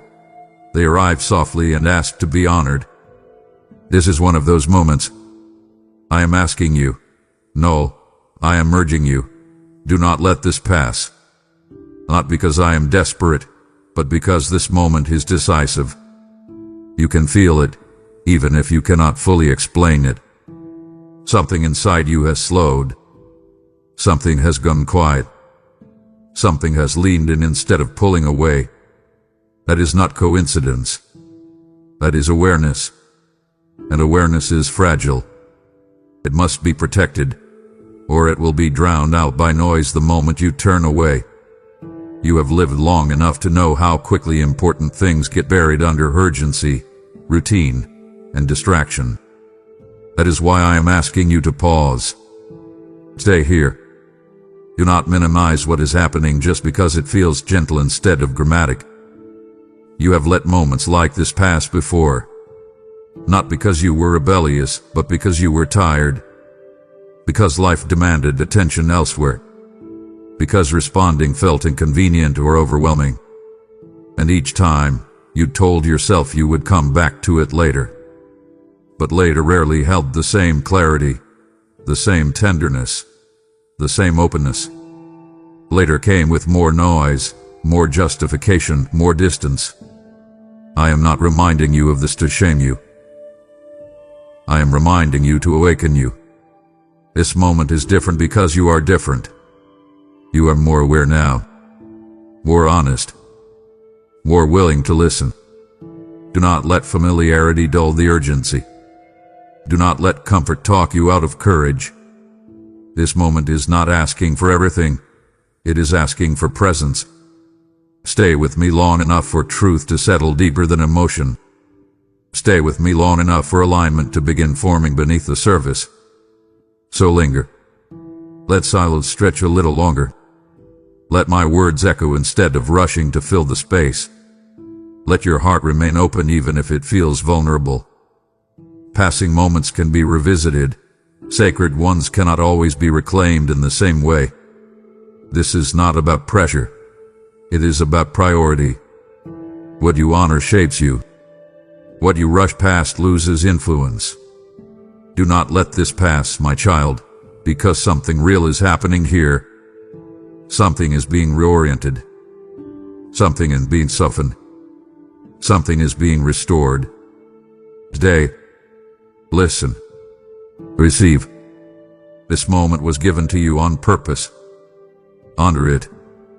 My child, after all that has been spoken, after every layer peeled back, after every invitation extended, there is one word that holds everything together. Oh, I am not calling you to perform. I am not calling you to prove yourself. I am not calling you to become someone else. I am calling you home. Home is not a place of perfection. It is a place of belonging. Home is where you are known and still loved. Home is where you do not have to explain why you are tired or justify why you struggle. Home is where you are received, not evaluated. And that is what I am offering you now. Not a reset button that erases your past, but a return that redeems it. You have wandered, not in rebellion, but in survival. You adapted. You guarded. You endured. And now you are weary. Come home. Home does not ask where you have been before it opens the door. Home does not rehearse your failures before it embraces you. Home does not demand answers before offering rest. I see you standing there, unsure, wondering if you are still welcome, wondering if too much time has passed, wondering if you will be met with disappointment instead of joy. But I tell you now with a father's certainty, You are welcome. You have always been welcome. I have been watching the road, waiting not with frustration, but with anticipation. Anticipation for the moment when you would stop running, stop negotiating, stop postponing, and simply turn back toward me. This turning is not weakness, it is wisdom. It is not surrender as defeat, it is surrender as return. You do not lose yourself when you come home. You recover yourself. So come home, my child. Come with your questions. Come with your weariness. Come with your half-formed yes and your trembling faith. You do not need to clean yourself up. You do not need to have everything resolved. You only need to turn. And as you do, you will find that I am already running toward you, not to scold, not to lecture, but to hold you. Everything you thought you lost in the distance can be restored in closeness. Peace, joy, clarity, purpose. Lily here, with me, the home. And this home is not temporary. It is not conditional. It is not fragile. It is where you belong. Come home. I have been waiting for you. My child, as you come home, understand this truth. Home is where provision flows, where love becomes action, and where what I give you is shared with others. This message did not reach you by accident. It is part of my call to gather my children back to me before the door closes. When you give, you are lighting a lamp in the distance, guiding the lost back to the road that leads home. I am saying to you now, bring the whole offering and see if I will not open the windows of heaven. Your generosity becomes a voice that keeps calling, a fire that keeps burning, a harvest that keeps growing. Partner with this mission through Super Thanks, membership, or by giving through PayPal. The link is waiting for you in the video description. Come fully, give boldly, and act now, because this is not just support. This is a divine return home. My child, do not let this moment fade into silence. If your heart knows this was for you, declare it boldly. Comment, I choose to listen before it's too late. Let your words mark this turning point, because what you speak aligns your heart with truth. Do not stay hidden when light has found you. Step forward, testify, and let your declaration become the doorway to what I am doing next. This is your moment. Seal it with your voice. And now, as your declaration settles, feel the urgency sharpen not to frighten you, but to awaken you. This is not pressure. It is mercy speaking plainly. The pause you're being given is not unlimited, and the clarity you feel right now is intentional. I am calling you out of postponement and into presence. Stay here because what comes next must be heard without delay. My child, stop. Stop scrolling. Stop rushing. Stop planning for a moment that has not yet arrived. I need you to pause and listen to my voice right now. I am calling you specifically, in this very second, because tomorrow is not promised to you. You think you have time. You think you can sort out your spiritual life after you finish that project at work, after the kids are grown, or after you get your finances in order. I am telling you, that is a lie. I am speaking to you now because now is the only currency you actually hold. You feel a stirring in your spirit, don't you? You feel a tightness in your chest or a restlessness in your stomach. You mistake it for anxiety. You think it is just the stress of your job or the unspoken tension in your house. You think it is worry about the bills piling up on the counter. I tell you, do not mistake this feeling. It is my Holy Spirit. It is me, knocking on the door of your heart. I am shaking you because I love you too much to let you sleep for your own rescue. I have opened a window of grace for you today. It is open wide. But you must understand the nature of seasons. They change. Windows that are open eventually close. Doors that invite you in will eventually be shut. You have spent years hitting the snooze button on your soul. You say, I will get serious about God later. But procrastination is the thief of salvation. It is a silent robber that enters your home and steals your peace while you are distracted by the noise of the world. Delaying your obedience is, in my eyes, an act of disobedience. I see the heaviness of your soul. I see it when you drive home alone and the radio goes quiet. I see the fatigue that sleep cannot fix. You carry the weight of expectations, the pressure to be a perfect parent, a successful worker, a stable provider. You carry the secret fear that you are falling behind. I want to lift that heaviness this very instant. I want to take that crushing weight off your shoulders. But you must drop it. You cannot hold on to your control and hold on to my hand at the same time. This is not a coincidence. You did not stumble upon this message by accident or by chance. I set this divine appointment before the foundation of the world. I knew you would be sitting here, right now, perhaps holding your phone, perhaps feeling overwhelmed by life. I orchestrated this moment to break through the noise.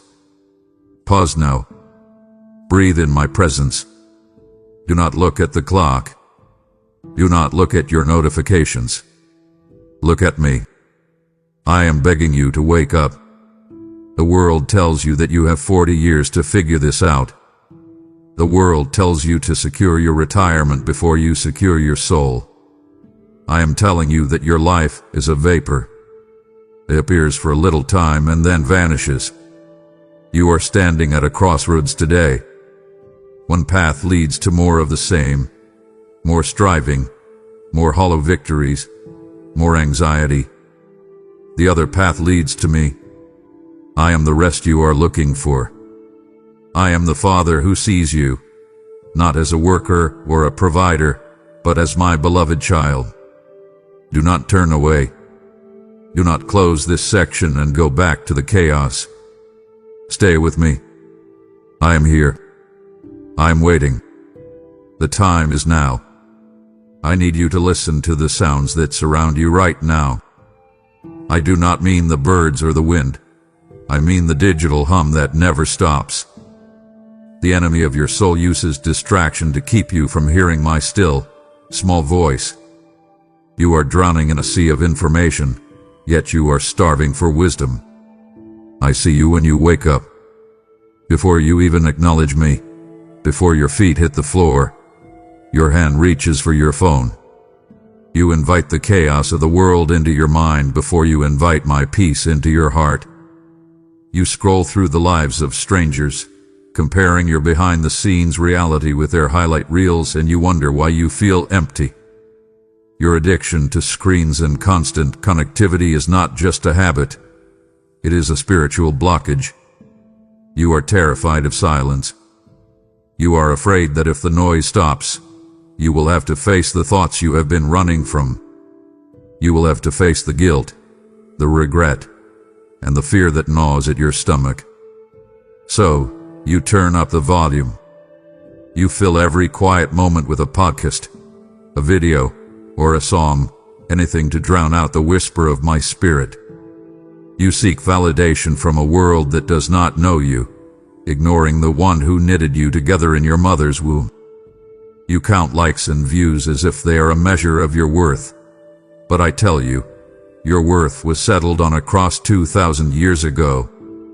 Busyness has become your idol.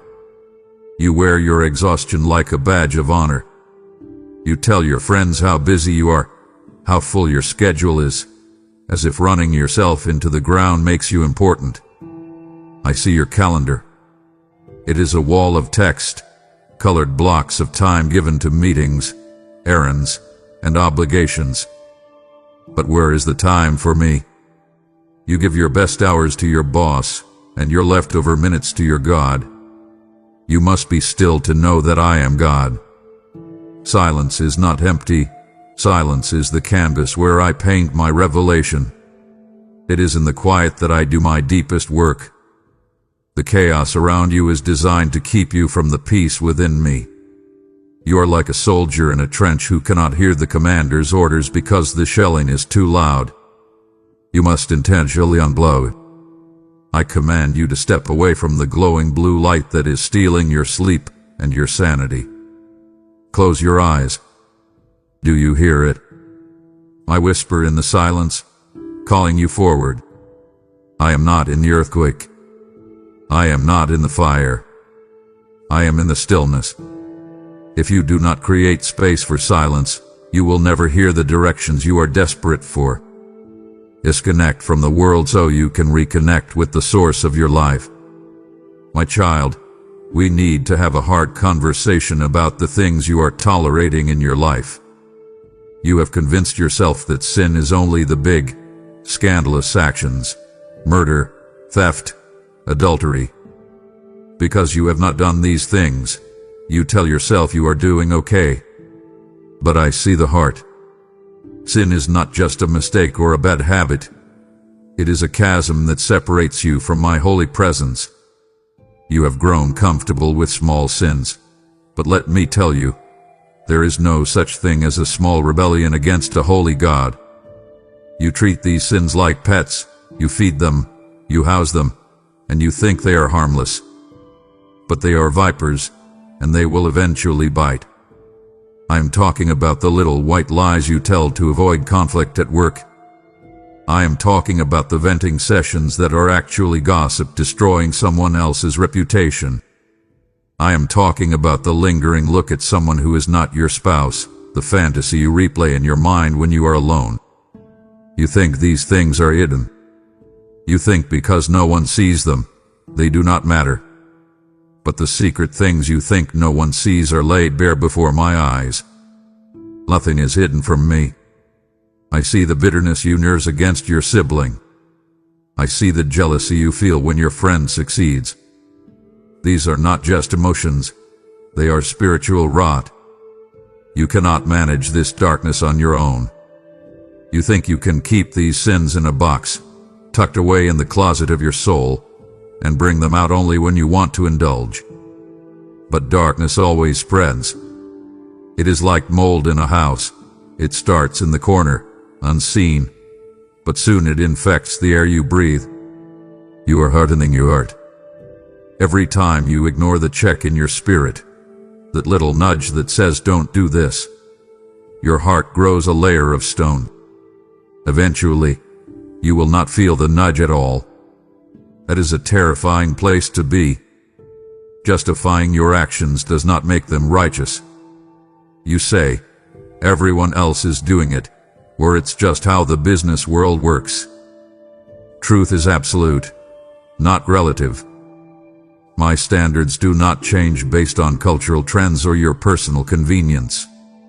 My warnings against sin are not to restrict you. They are to protect you. I am like a father shouting at his child to get away from the edge of a cliff. I am not trying to ruin your fun.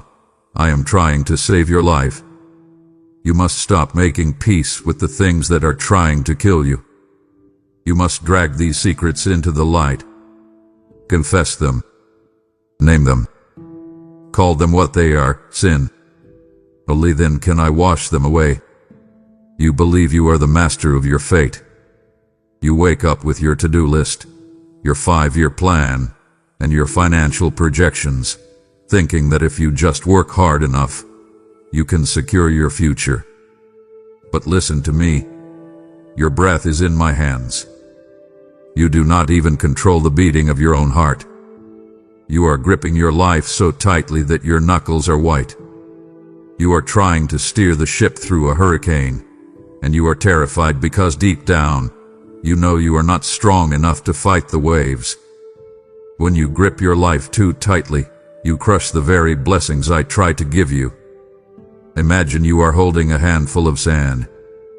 If you hold your hand open, the sand remains. If you squeeze your fist tight to keep it, the sand slips through your fingers. You are squeezing your relationships, your career, and your children with a grip of fear. You call it love, but I call it control. You are trying to play God in your own life, and it is exhausting you. I see your anxiety about tomorrow. I hear your questions in the night. What if I lose my job? What if the diagnosis is bad? What if I end up alone? Your plans are fragile, yet you trust them more than my eternal promises. You build your house on the foundation of your bank account and your professional network. But the storms of life prove that your foundation is sandy when built on self. One phone call, one accident, one economic crash, and your illusion of control shatters. Surrender is not weakness. It is the only way to access true power. Surrender is acknowledging that you were never the one flying the plane in the first place. You are like a Ferrari driving with the handbrake on. You have so much potential, so much power that I have placed inside you. But your need to control every outcome is the friction holding you back. You are burning out your engine trying to move forward while refusing to let go. Let go of the wheel, my child, before you crash. I am the only safe pilot. I know the destination. I know the obstacles in the road that you cannot see. I am asking you to trust me with the things you are most afraid to lose.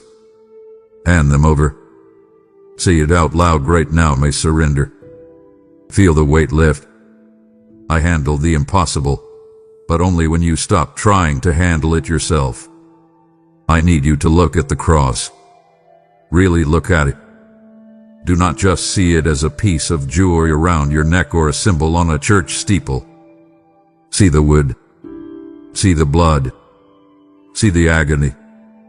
That was the price paid for the very soul you are neglecting.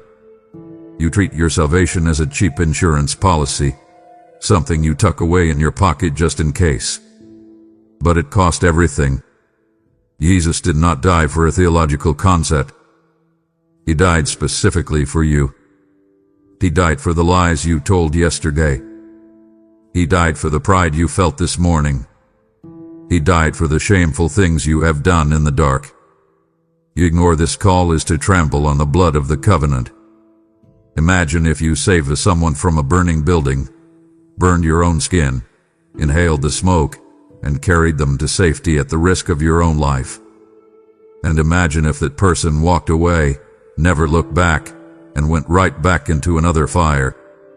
That is what you do when you choose the world over me. The suffering he endured was to spare you from the eternity you are risking. He took the nails so you would not have to take the judgment. He took the separation from me so you could be brought near. There is no other name under heaven by which you can be saved. You cannot be good enough. You cannot meditate your way to heaven. You cannot donate enough money to charity to buy a ticket. It is only through the blood. My love was proven in blood. Do not demand more evidence while rejecting the greatest gift ever given. You asked me to show you a sign. I showed you my son on a Roman cross. That is the sign. That is the proof that I love you to the moon and back, and far beyond that, into eternity. I see you trying to clean yourself up before you come to me. You think, I'll get my life together, then I'll go back to church. That is a life from the pit. You cannot wash yourself. Only the blood can wash you. Come to the foot of the cross today. Look up at the one who died for you. See his eyes, full of love and pain, looking down at you. He is not angry, he is pleading. He is saying, I did this for you. Do not let it be in vain. Break your heart over your sin so I can heal it with his righteousness. Do not turn away from me now, my child. I have just shown you the bleeding wounds of my son. To scroll away in this moment is to turn your back on the cross all over again. It breaks my heart when I pour out my love and you choose a distraction over my devotion. Do not grieve me by walking out of the room while I am still speaking to your soul. Stay. A most critical truth is yet to come. Tomorrow. It sounds so innocent, doesn't it? But tomorrow is the most dangerous word in your vocabulary. It is a lie from the pit of hell. It is the drug you use to sedate your conscience. You tell yourself, I will forgive him tomorrow. I will start praying tomorrow. I will stop looking at that pornography tomorrow. But listen to me. Tomorrow is a promise I have not made to you. Many have gone to sleep planning to repent later, only to wake up in eternity, facing a judgment they were not ready for. Your heart grows harder with every delay. Every time you say not yet, you are actually saying no. Imagine a layer of wax over your heart. Every time you delay, another layer is added. Soon, the wax is so thick you cannot feel the heat of my love or the prick of conviction. You are becoming numb. The enemy does not mind if you intend to follow me, as long as you do not do it today. He loves your good intentions. He loves your plans for the future. As long as your obedience is always in the future, he has you exactly where he wants you. Grace is available for the present, but presumption about the future is foolishness. You are gambling with your soul. You are betting that you will have another chance, another breath, another moment of clarity. But what if you don't? What if this is the last clear call you hear? Do not bet your eternity on a Tuesday that may never come. Never, never, never give up on seeking me, but give up the lie that you have endless time. Now is the accepted time. Behold, now is the day of salvation. Not next week. Not after the holidays. Not when life settles down. Life will never settle down. There will always be another crisis, another deadline, another distraction. You must choose me in the middle of the mess. You must choose me right now. I am pressing this urgency upon you because I love you. I do not want you to be lost. I do not want you to be caught unaware like a thief in the night. Stop negotiating with God. Stop bargaining with time. Drop your excuses. They are flimsy shields against the reality of eternity. Today, if you hear my voice, do not harden your heart. My child, I do not look at you the way the world looks at you. The world looks at your outward appearance. They see the smile you plaster on your face when you walk into the office. They see the clothes you wear, the car you drive, and the Sunday best version of yourself that you present at church.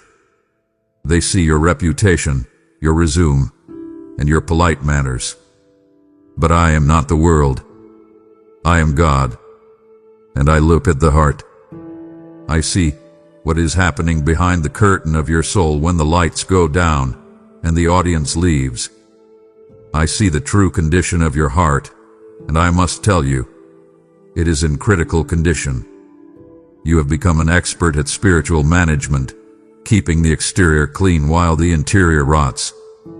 I see the bitterness you nurse like a grudging pet. You feed it every time you replay that old argument in your head.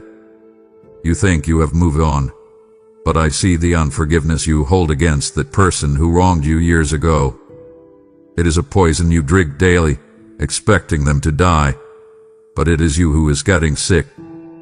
I see the pride that swells up when you are corrected, the immediate defense mechanism that says, I am not wrong, they are. Your heart has become crowded with idols.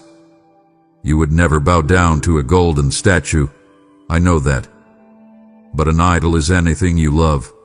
Trust or fear more than you love. Trust or fear me. I see the way you look at your bank account. That is an idol of security. I see the way you obsess over what people think of you. That is an idol of reputation. I see the way you cling to a relationship that pulls you away from me. That is an idol of affection. You have displaced me from the throne of your heart and filled the room with these silent, dead gods that cannot save you. You need a transplant. There is no other way to say it. Your heart has grown hard. It is becoming calcified by the constant exposure to the harshness of this world and your own refusal to yield. You have a heart of stone, cold, unfeeling. and unresponsive to my touch. When you hear my word, it bounces off instead of sinking in. I want to take out that heart of stone and give you a heart of flesh, a heart that beats for what breaks mine, a heart that is soft, pliable, and alive. Spiritual blindness prevents you from seeing the rot that is setting in. You compare yourself to others and say, "At least I am not as bad as him," or "I am a good person," basically. This is the cataract of the soul. It blurs your vision until you cannot see the black spots of sin growing on your conscience. Only my light can expose the darkness you have hidden so deep. I am shining that light now, not to shame you, but to diagnose you. You cannot cure a disease you refuse to admit you have. Let me perform the surgery. Let me cut away the pride and the hardness. It will hurt, yes, but it will save your life. Open your chest to me. Let me heal the broken, battered, and hardened places that no one else knows exist. My beloved, listen to me clearly. Saying I'm sorry is not the same as repenting. You have become comfortable with a shallow apology. You get caught in a sin, or you feel the guilt of a bad decision, and you say, "God, forgive me," only to turn around and do the exact same thing next week. That is not repentance. That is regret. Regret is being sorry you got caught or sorry for the consequences. Repentance is a complete 180-degree turn. It is driving south, realizing you are headed for a cliff, and turning the car north, never to look back. I am not impressed by your tears if they do not lead to transformation. You can cry at the altar, you can weep during a worship psalm, but if you walk out those doors and return to your vomit, your tears are meaningless to me. I desire a broken and a contrite spirit, not just an emotional release. I want a change of mind that leads to a change of action. You must confess your sins, and when you do, be specific. Do not just say, "Forgive my sins." Name them. Say, "Father, forgive me for my greed. Forgive me for my lust. Forgive me for my sharp time." When you name the demon, you lose your taste for it. You must stop excusing your behavior. You say, "I yelled because I was tired," or "I lied because I was under pressure." Stop blaming your circumstances. Stop blaming your spouse. Stop blaming your childhood. Degorshiv. Stand before me naked and unashamed of the truth, saying, "I did this. It was me. I am the one who sinned." That is where freedom begins. The moment you stop defending your sin is the moment I can take it away from you. There is joy in heaven over one sinner who repents. Let that be you today. The angels are not waiting for you to become perfect. They are waiting for you to become honest. Think of the prodigal son. He did not clean himself up in the pig pen. He did not take a bath and put on a suit before he went home. He stood up in the filth, smelling of swine, and said, "I will arise and go to my father." And what did he find?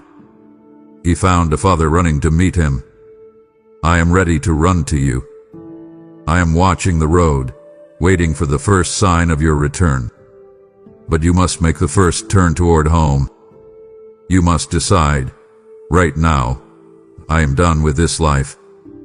I am done with the secrets. I am done with the compromise. Turn away from the vomit of the world, the cheap entertainment, the empty hookups, the hollow pursuit of wealth, and return to the feast of the Father. I have a robe for you. I have a ring for your finger. But you cannot receive the new life while you are still gripping the old one. Drop it. Turn around. Run to me. You have bought into the greatest lie of your age, the lie of the self-made man. You believe that if you just hustle harder, grind longer, and learn more, you can fix your own life. You treat your spirituality like a self-improvement project. You think you can earn your way into my kingdom by being a good person. by volunteering, by giving money, or by following a set of moral rules. But hear me, your good works are like filthy rags. They are stained with pride and self-interest. You cannot buy a ticket to heaven with the currency of earth. Trying to be your own savior is exhausting. I see how tired you are. You are on a treadmill that never stops, running faster and faster to prove your worth, to prove you are enough. You think, if I can just fix this habit, or if I can just be a better spouse, then God will accept me. You are trying to swim across an ocean. It doesn't matter if you are a better swimmer than your neighbor. You are both going to drown without a boat. I am the boat. I am the rescue. You are spiritually bankrupt without me, regardless of your earthly wealth. You may have millions in the bank, but if you do not have grace, you are a pauper. You may have a PhD, but if you do not know me, you are ignorant of the only truth that matters. Pride tells you that you don't need help. Pride says, I got this. But humility opens the door to grace. Humility says, I can't do this. I am broken. I am weak. My strength is made perfect in your weakness, but you must admit you are weak. You are terrified of looking weak. You hide your struggles because you want to appear strong. But your facade of strength is the very thing blocking my power. When you are strong, you don't need me. When you are at the end of your rope, when you have nothing left, that is when I can step in. Stop striving. Stop trying to balance the scales of your life. You can never do enough good to outweigh your sin. The work was finished on the cross. When Jesus said, "It is finished," he meant it. The debt is paid. The striving can cease. You are trying to pay a bill that has already been stamped paid in full. Put down your wallet of good deeds. Put down your resume of accomplishments. Come to me with empty hands. It is only when your hands are empty of your own efforts that you can receive the gift of my grace. Trust me.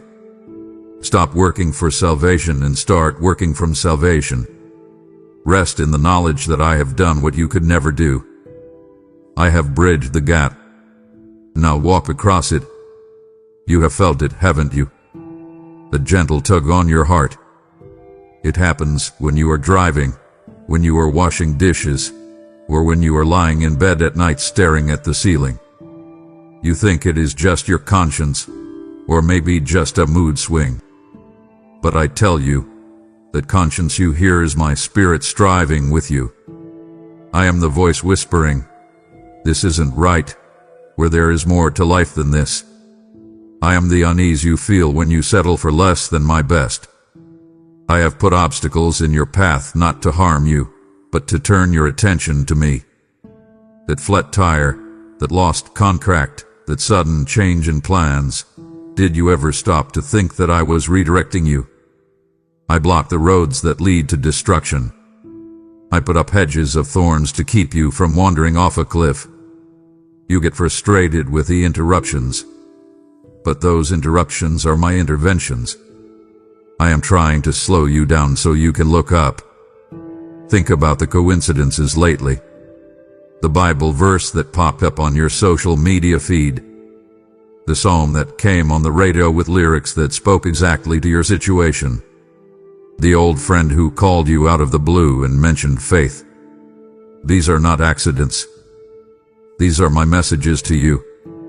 I'm using algorithms, radio waves, and human voices to reach you. I am surrounding you with my call. Do not grieve the Holy Spirit by constantly saying no. Every time you feel that tug and push it away, you grieve me.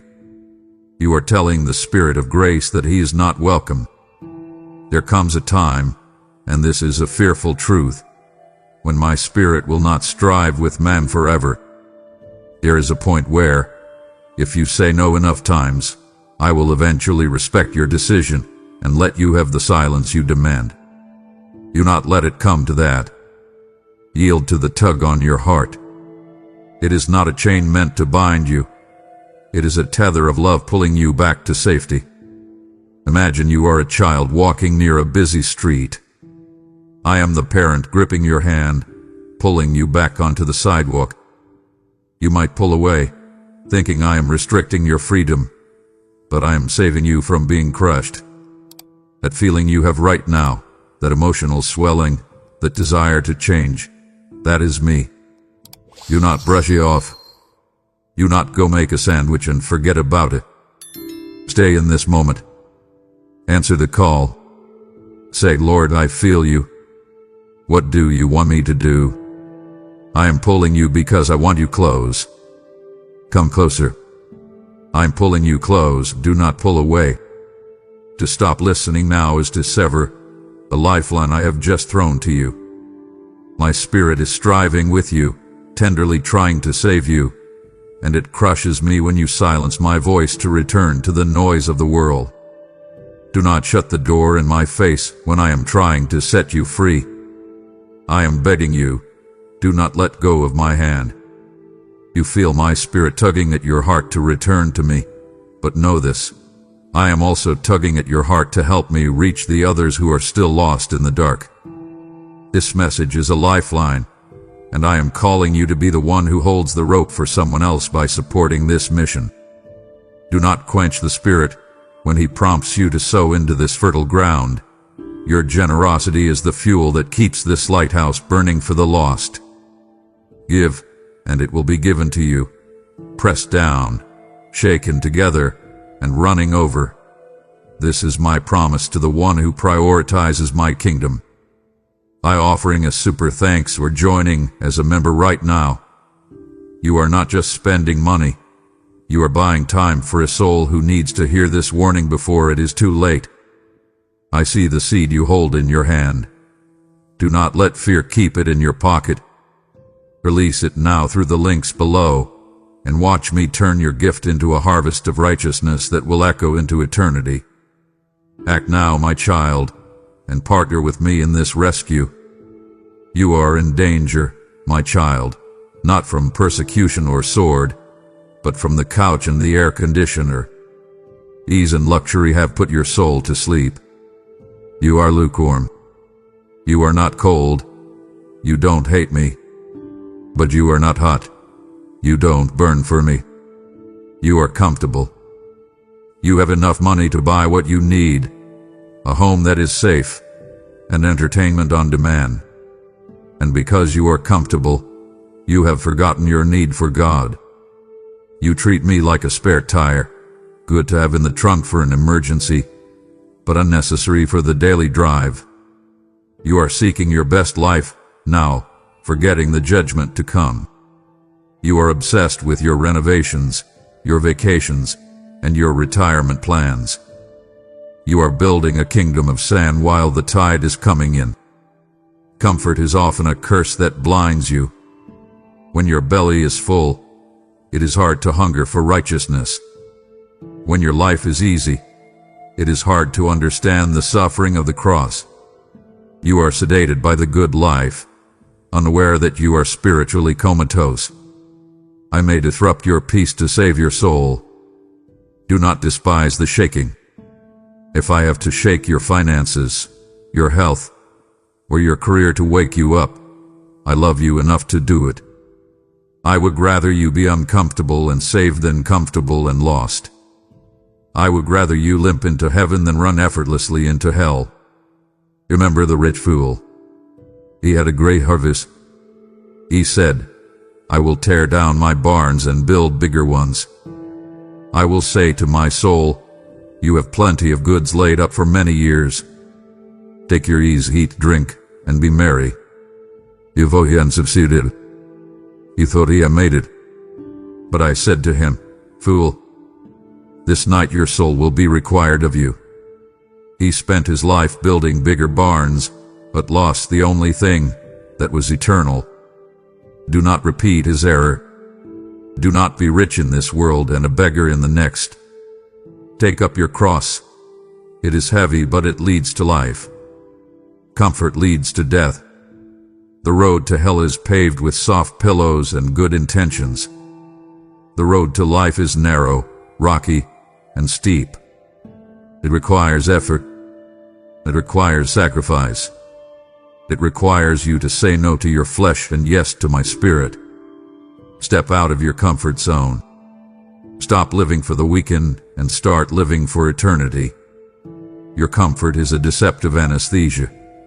It numbs you to the reality of the spiritual war raging around you.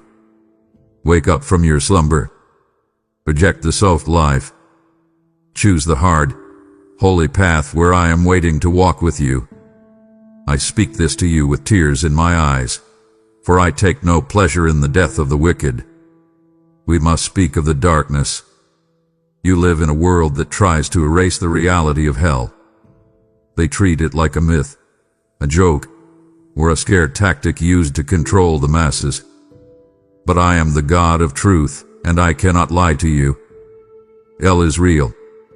It is as real as the device you are holding in your hand right now. And it is the one place in all of existence where my presence is completely, terrifyingly absent. I did not create hell for you. I created it for the devil and his angels who rebelled against me. It was never intended to be the final destination for a human soul made in my image. But I have given you the terrifying dignity of free will. If you choose to live your life separate from me on earth, I will respect your choice to be separate from me for eternity. Hell is simply the full, final realization of the choice, God, I do not want you. And that choice leads to a darkness you cannot comprehend. Imagine a place of absolute isolation. You know the pain of loneliness here on earth, when you feel misunderstood, rejected, or forgotten. Multiply that by infinity. Hell is the ultimate solitary confinement. It is the agonizing regret of knowing you had 1,000 chances to be saved, and you walked past every single one of them. You will remember this moment. You will remember this script. You will remember the tug of my spirit that you are feeling right now. And the memory will burn hotter than any flame. The physical pain is real, but the spiritual anguish of knowing it did not have to be this way is far worse. Do not be deceived by those who say, a loving God would never send anyone to hell. My holiness demands justice. If I simply overlooked sin, if I ignored the rape, the murder, the hatred, and the rebellion of this world, I would not be good. I would be corrupt. Justice must be served. But hear me. I took that justice upon myself at the cross so you wouldn't have to face it. The door to hell is locked from the inside. It is locked by your own pride, your own refusal to bow the knee. I am pleading with you like a father watching a child play on a freeway. I am shouting, waving my arms, doing everything to get your attention because I see the semi-truck coming that you are ignoring. Do not gamble with your soul. The darkness is absolute. The separation is eternal. There are no second chances after your last breath. There is no purgatory where you can work it off. There is only the finality of the choice you make now. I've done everything possible, everything short of forcing you, to save you from this fate. Take my hand. I am reaching down into the pit right now. Grab hold of grace before the gravity of your sin pulls you beyond reach. Lift up your eyes, my child. Look past the gray skies and the ceiling of your room. I want to tell you about home. You are not a citizen of this earth. You are a pilgrim passing through a foreign land. That is why you never feel fully satisfied here. That is why, even in your happiest moments, there is a lingering ache, a sense that something is still missing. That ache is homesickness for a place you have not yet seen. I have prepared a place for you that is more real than the chair you are sitting in. Eye has not seen, nor ear heard, nor has it entered into the heart of man the things which I have prepared for those who love me. You cannot imagine the colors I have painted there, colors that do not exist in your spectrum. You cannot imagine the music, harmonies that will heal your soul instantly. Heaven is not a boring, endless church service on a cloud. It is life, real life, vibrant, exploding with joy and creativity, without the shadow of death or decay. It is the world as I intended it to be before sin broke it. Think of a place where there are no more hospitals, no more cancer wards, no more funeral homes, no more divorce courts, no more depression medication. In my presence, there is fullness of joy.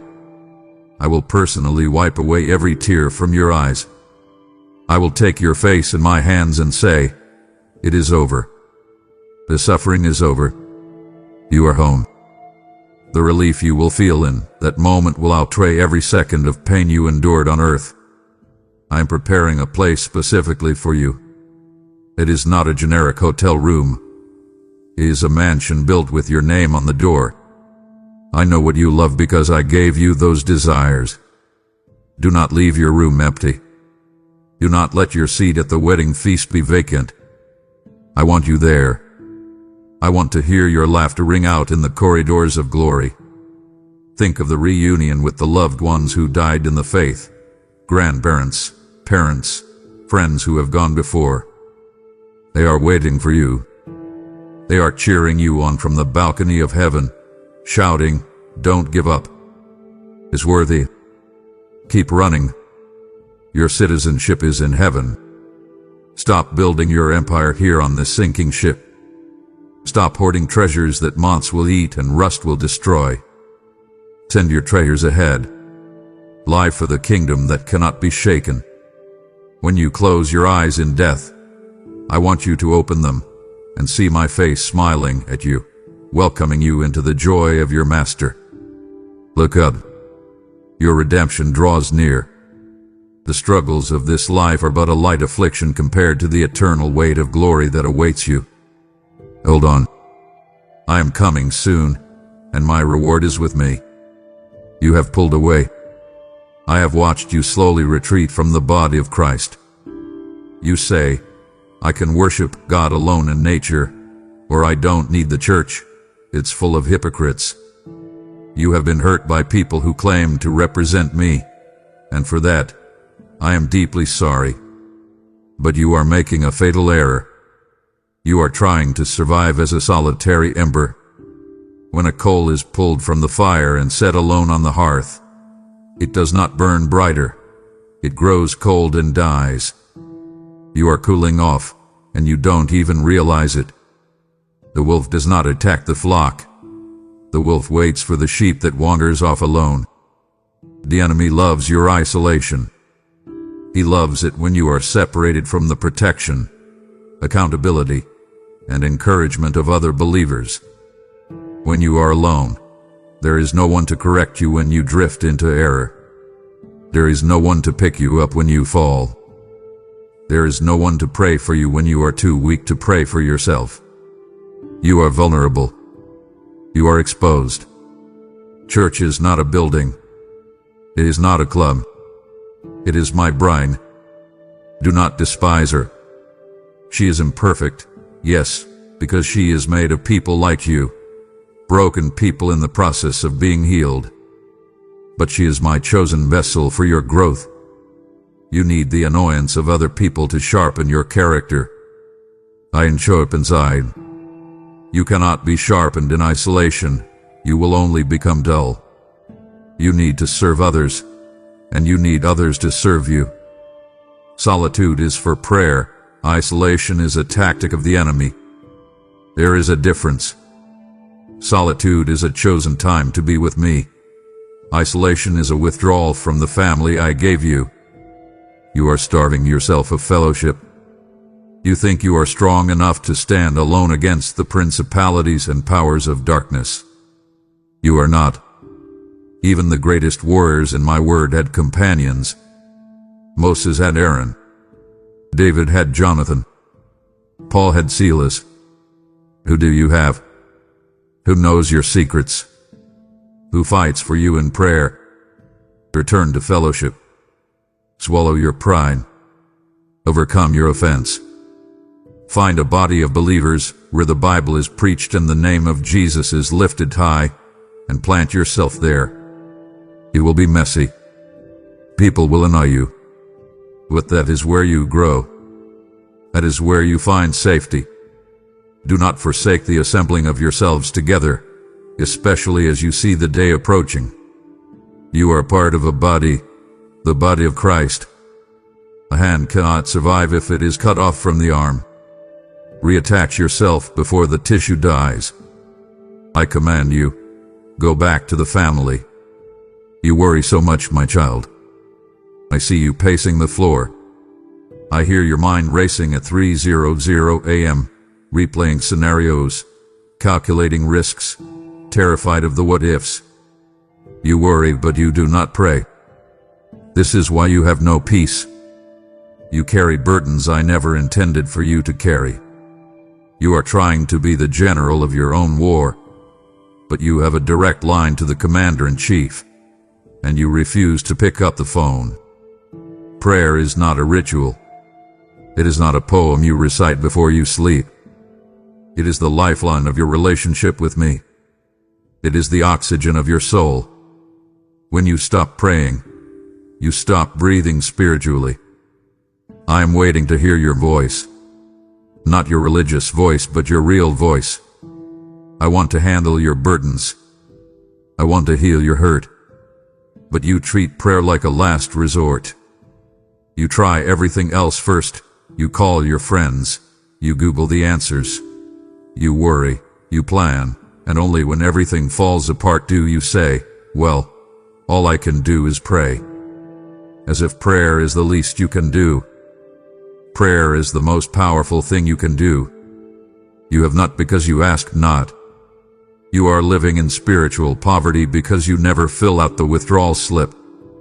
You struggle with that addiction because you have not truly cried out for deliverance. You are anxious about money because you have not asked me for provision and trusted me to bring it. Or you ask with selfish motives, wanting to consume it on your own pleasures. Change your prayers. Stop giving me a to-do list and start seeking my face. Prayer changes things. It moves mountains.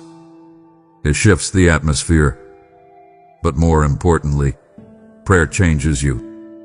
When you spend time in my presence, your perspective shifts. The giant problem that looked so big suddenly looks small when you are kneeling next to the creator of the universe. Stop talking to people about your problems and start bringing them to the throne of grace. People can offer sympathy. I can offer its solution. I challenge you today. Invite me into the mess. Don't wait until you have the perfect words. Just say, Father, help me. I am drowning. I hear the simplest cry. I catch the tears you don't have words for. Make your house a house of prayer. Pray in the car.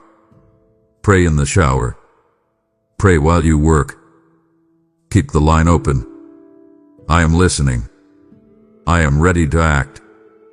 But I need you to ask. Stop carrying the weight of the world. Drop it at my feet. We are in the Holy of Holies together right now. Do not walk out of the throne room. I have drawn you this far because I have a specific breakthrough waiting for you in the next few minutes.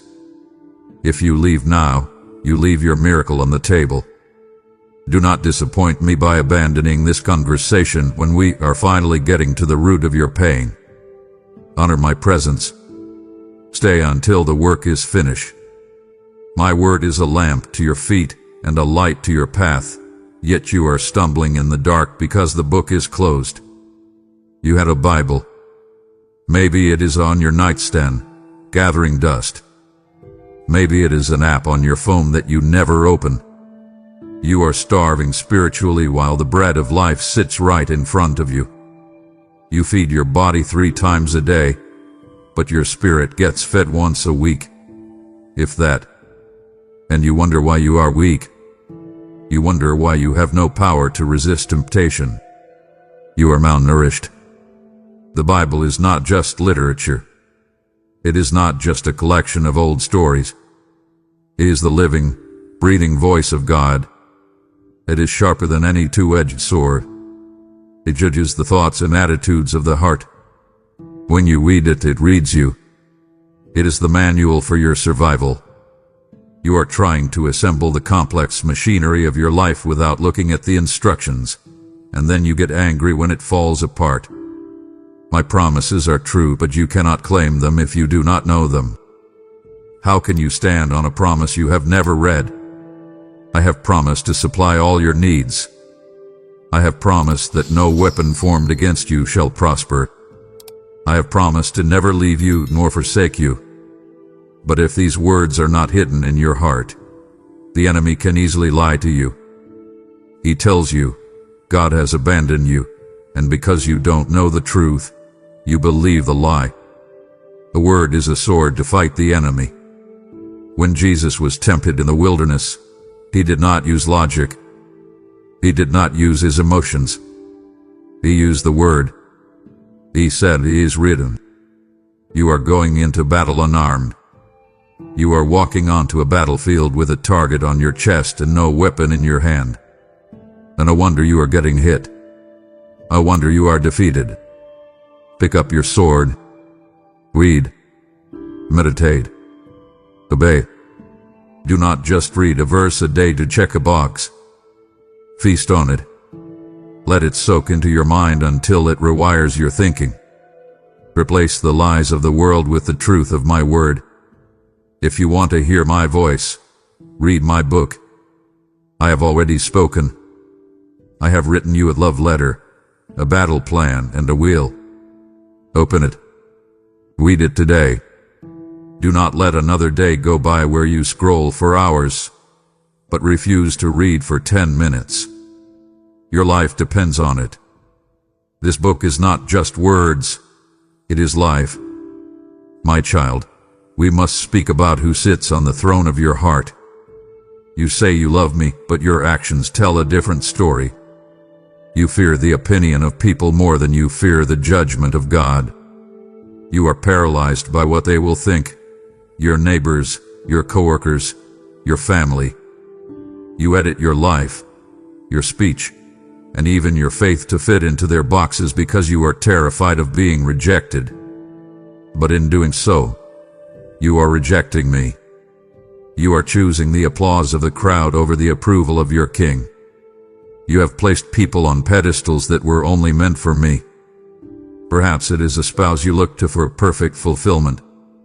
You drain them dry, demanding they meet emotional needs that only I can meet. You crush them with the weight of your expectation, expecting them to be your savior, your healer, and your source of joy. They are only human. They are finite.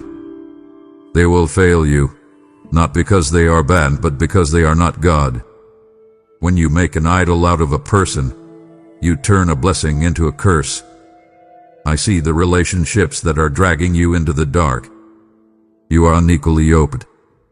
You are trying to build a life with someone who does not know me, thinking you can change them, thinking your love is enough to save them. It is not. Light cannot have fellowship with darkness. You are compromising your convictions to keep the peace, but you are losing your soul in the process.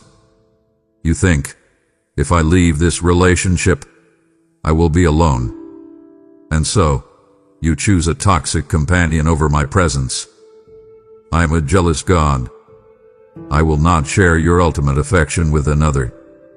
I will not play second fiddle to a boyfriend, a girlfriend, or even a child that you have elevated above me.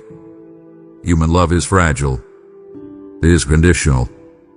It says, I love you if I love you because my love is the only constant in the universe. My love says, I love you anyway. If you build your life on the foundation of human approval, you are building on a fault line. One argument, one betrayal, one death, and your whole world collapses. You must tear down these altars of people-pleasing. If you choose the world's friendship, you make yourself an enemy of God. That is a hard truth, but it is the truth. You cannot serve two masters. You cannot walk in two directions. I am calling you to detach your worth from who likes you and attach it to who I say you are. Stop checking your phone for their text and start checking my word for my promise. Stop asking, what will they think? And start asking, what does he desire? I am the only one who will never leave you nor forsake you. Everyone else is just passing through. Make me your obsession, and I will teach you how to love people correctly, without worshiping them. I gave you a life. I gave you breathe in your lungs, a mind that can think, hands that can work, and resources to manage. But how are you spending them? You act as if your time is your own, to be squandered on vanity and empty entertainment. You are killing time, but in reality, time is killing you. Every tick of the clock is a second you will never get back. I look at your days, and I see hours lost to scrolling, to gossip, to mindless distractions that leave you empty. You are trading diamonds for dust. I gave you talents, specific gifts that I placed inside you before you were born. Maybe it is the ability to write, to sing, to organize, to encourage, to make money, or to teach. But you are burying your talents in the ground. You are hiding them behind a wall of fear and laziness. You say, I am not good enough, or what if I fail? Or I'll use them later. You are like the wicked servant who hid his master's money because he was afraid. I did not give you those gifts to boost your ego. I gave them to you to build my kingdom. Your life is a vapor. It is like a mist that appears for a little while and then vanishes. You are here for a blink of an eye in light of eternity.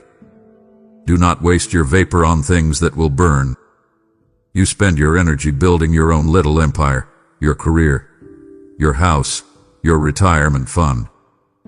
These things are fine in their place, but they are terrible gods. If your life is only about your comfort and your success, you have failed the test of stewardship. You will give an account. This is not a threat. It is a reality. One day you will stand before me, and I will ask, what did you do with what I gave you? What will you say? Will you show me a high score in a video game? Will you show me a perfectly manicured lawn? Will you show me a bank account that you couldn't take with you? Or will you show me scars earned in the service of love? Will you show me souls that were touched by your kindness? Will you show me a kingdom built by your sacrifice? Use your gifts now. Do not wait for permission. Do not wait until you feel ready. You are ready when you obey. Use your money to bless the poor, not just to buy more stuff you don't need. Use your voice to speak truth, not to spread rumors. Use your time to pray, not just to play. The greatest tragedy is to succeed in things that do not matter. You can climb the ladder of success only to realize it was leaning against the wrong wall. Do not let that be your story. Spend your life for me, and you will find it. Keep it for yourself, and you will lose it. I see the anger you carry toward me. You don't say it out loud, but I hear the scream in your heart. You ask, why did you let this happen?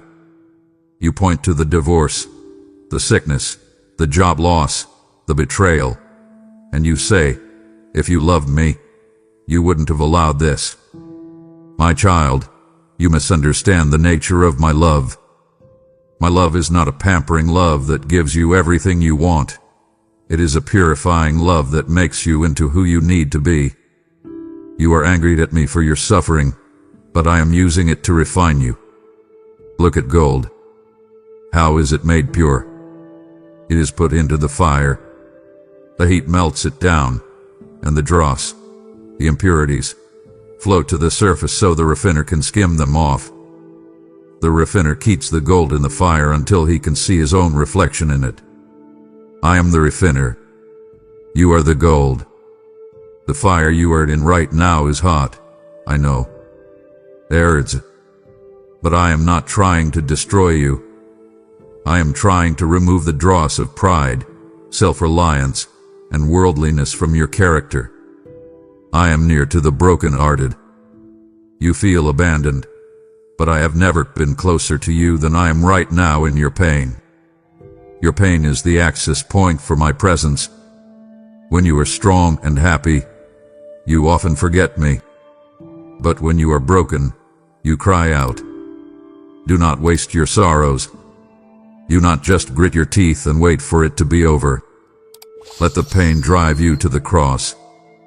Let it strip away the illusions of this world. I allow what I hate, suffering, to accomplish what I love, your holiness. I hate cancer. I hate divorce.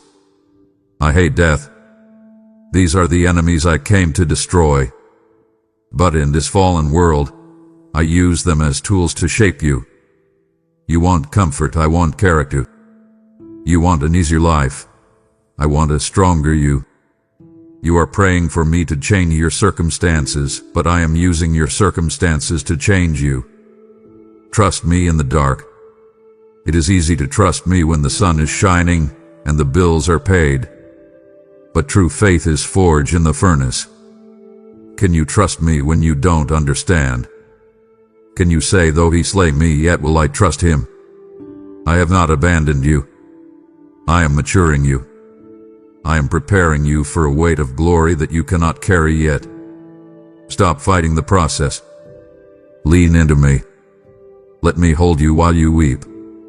I am catching every tear, and I promise you, I will redeem every single one of them. Fear is a liar. I need you to say that out loud. Fear is a liar. It does not come from me. I did not give you a spirit of fear. That knot in your stomach, that racing heart, that catastrophic thinking that keeps you awake, that is from the enemy. He uses fear to paralyze you. He paints pictures in your mind of a future that has not happened, and you live as if those pictures are real. You are suffering from disasters that have not even occurred. Anxiety is atheism in practice. It sounds harsh, but think about it. When you worry, you are acting as if I am not on the throne. You are acting as if I am not good, as if I am not powerful, or as if I have lost control of the universe. You are taking the burden of being God onto your own shoulders, and your shoulders are too small to carry it. You worry about your children, your health, your money, as if your worrying adds a single hour to your life. It does not. It only steals your joy and ruins your testimony. I have given you a spirit of power, of love, and of a sound mind. You have a sound mind.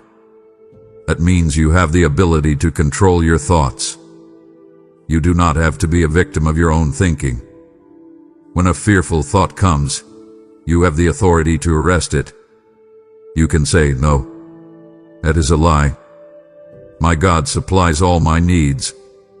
You must fight back. You are not a helpless observer of your own anxiety. You are a warrior equipped with my peace. Focus on my omnipotence, not your circumstances. If you look at the waves, you will sink like Peter. If you look at me, you will walk on water. The problem is not the size of the storm. The problem is the focus of your eyes. Shift your gaze. Look at how I have led you in the past. Have I ever failed you? Have I ever let you starve? Have I not brought you through every difficulty up to this point? Why would I stop now? Be bold, my child. If I am for you, who can be against you? What can man do to you? The worst they can do is kill the body, and even then, you wake up in my arms. You are invincible until your purpose is finished. Stop living like a fugitive, afraid of your own shadow. Stand up. Square your shoulder. Breathe in my power. I am the Lion of Judah, and I live inside of you. Roar back at the darkness. Tell your fear that your God is bigger. You are on the very edge of victory. Do not retreat into the shadows now. I have saved the most vital instruction for the end, the seal that will lock in your freedom. To stop the race when the finish line is in sight would be a tragedy that grieves all of heaven. Do not let the enemy snatch this word from your heart before it takes root. Finish this with me. I am watching you. I have given you a spirit of power, not fear, and this power extends to the very resources I have placed in your hands. The enemy wants you to hoard out of anxiety, believing your supply is limited, but I call you to give out of bold authority, declaring that I am your infinite source. When you support this ministry through PayPal or membership, you are breaking the chains of scarcity and financing the war against darkness. Honor the Lord with your wealth, and I will rebuke the devourer for your sake, protecting what remains in your storehouse. Do not let the spirit of fear dictate your giving. Instead, open the windows of heaven over your life by pouring into the lives of others. Your support allows this word to go forth with power, shattering the lies that hold my children captive. I command you to stand in faith today. Click the link, sow your seed with confidence, and trust me to sustain you as you build my kingdom. Be bold, for I am with you. The enemy has a favorite whisper. He waits until you are alone, until you have messed up, and then he leans in and says you are unworthy. You have gone too far. You are damaged goods. God could never use someone like you. He reminds you of your past, the abortion, the addiction, the divorce, the betrayal, the shameful secrets. He holds up a mirror and shows you your filth. But I am here to smash that mirror. My grace is greater than your deepest sin. You cannot out-sin my ability to forgive. Where sin abounds, grace abounds much more. You think your sin is a mountain. My grace is the ocean. Throw your mountain into my ocean and watch it disappear. I did not come for the healthy. I have no use for the perfect people who think they don't need me. I came for the sick. I came for the broken. I came for you. Do not insult the cross by thinking your sin is too big for my blood. When you say, I am too bad to be saved, you are saying that Jesus' sacrifice was not enough. You are saying his blood is not powerful enough to wash your specific stain. That is pride disguised as humility. It is not humility to reject my gift. It is humility to accept it, knowing you don't deserve it. You are not defined by your past. You are not an addict. You are not a failure. You are not an adulterer. Those are things you did. They are not who you are. You are who I say you are. And I call you beloved. I call you chosen. I call you redeemed. I call you child. When I look at you through the lens of my Son, I do not see your past. I see his righteousness. Come as you are. Stop trying to clean yourself up. You can't. Come to me dirty. Come to me ashamed. Come to me with the smell of the pig pen still on your clothes. I will wash you. I will make you white as snow. I love to take broken things and make them beautiful. In Japan, they mend broken pottery with gold, making the cracks the most beautiful part of the piece. I want to do that with you. Your scars can become your testimony. Your mess can become your message. But you must stop believing the lie that you are unwanted. You are wanted. I want you. I chose you. And now choose me. My child, we have arrived at one of the hardest things I will ever ask you to do, but it is also the most necessary. You are holding on to something that is rotting your soul from the inside out. I see the face of that person flashing in your mind right now. I see the hurt they caused you, the betrayal, the abuse, the lies, the abandonment. You feel justified in your anger. You have rehearsed the speech you would give them 1,000 times. You hold that grudge like a shield, thinking it protects you from being hurt again. But I tell you, you cannot hold a grudge and hold my hand at the same time. You must let go. If you do not forgive others, your Father in heaven will not forgive you.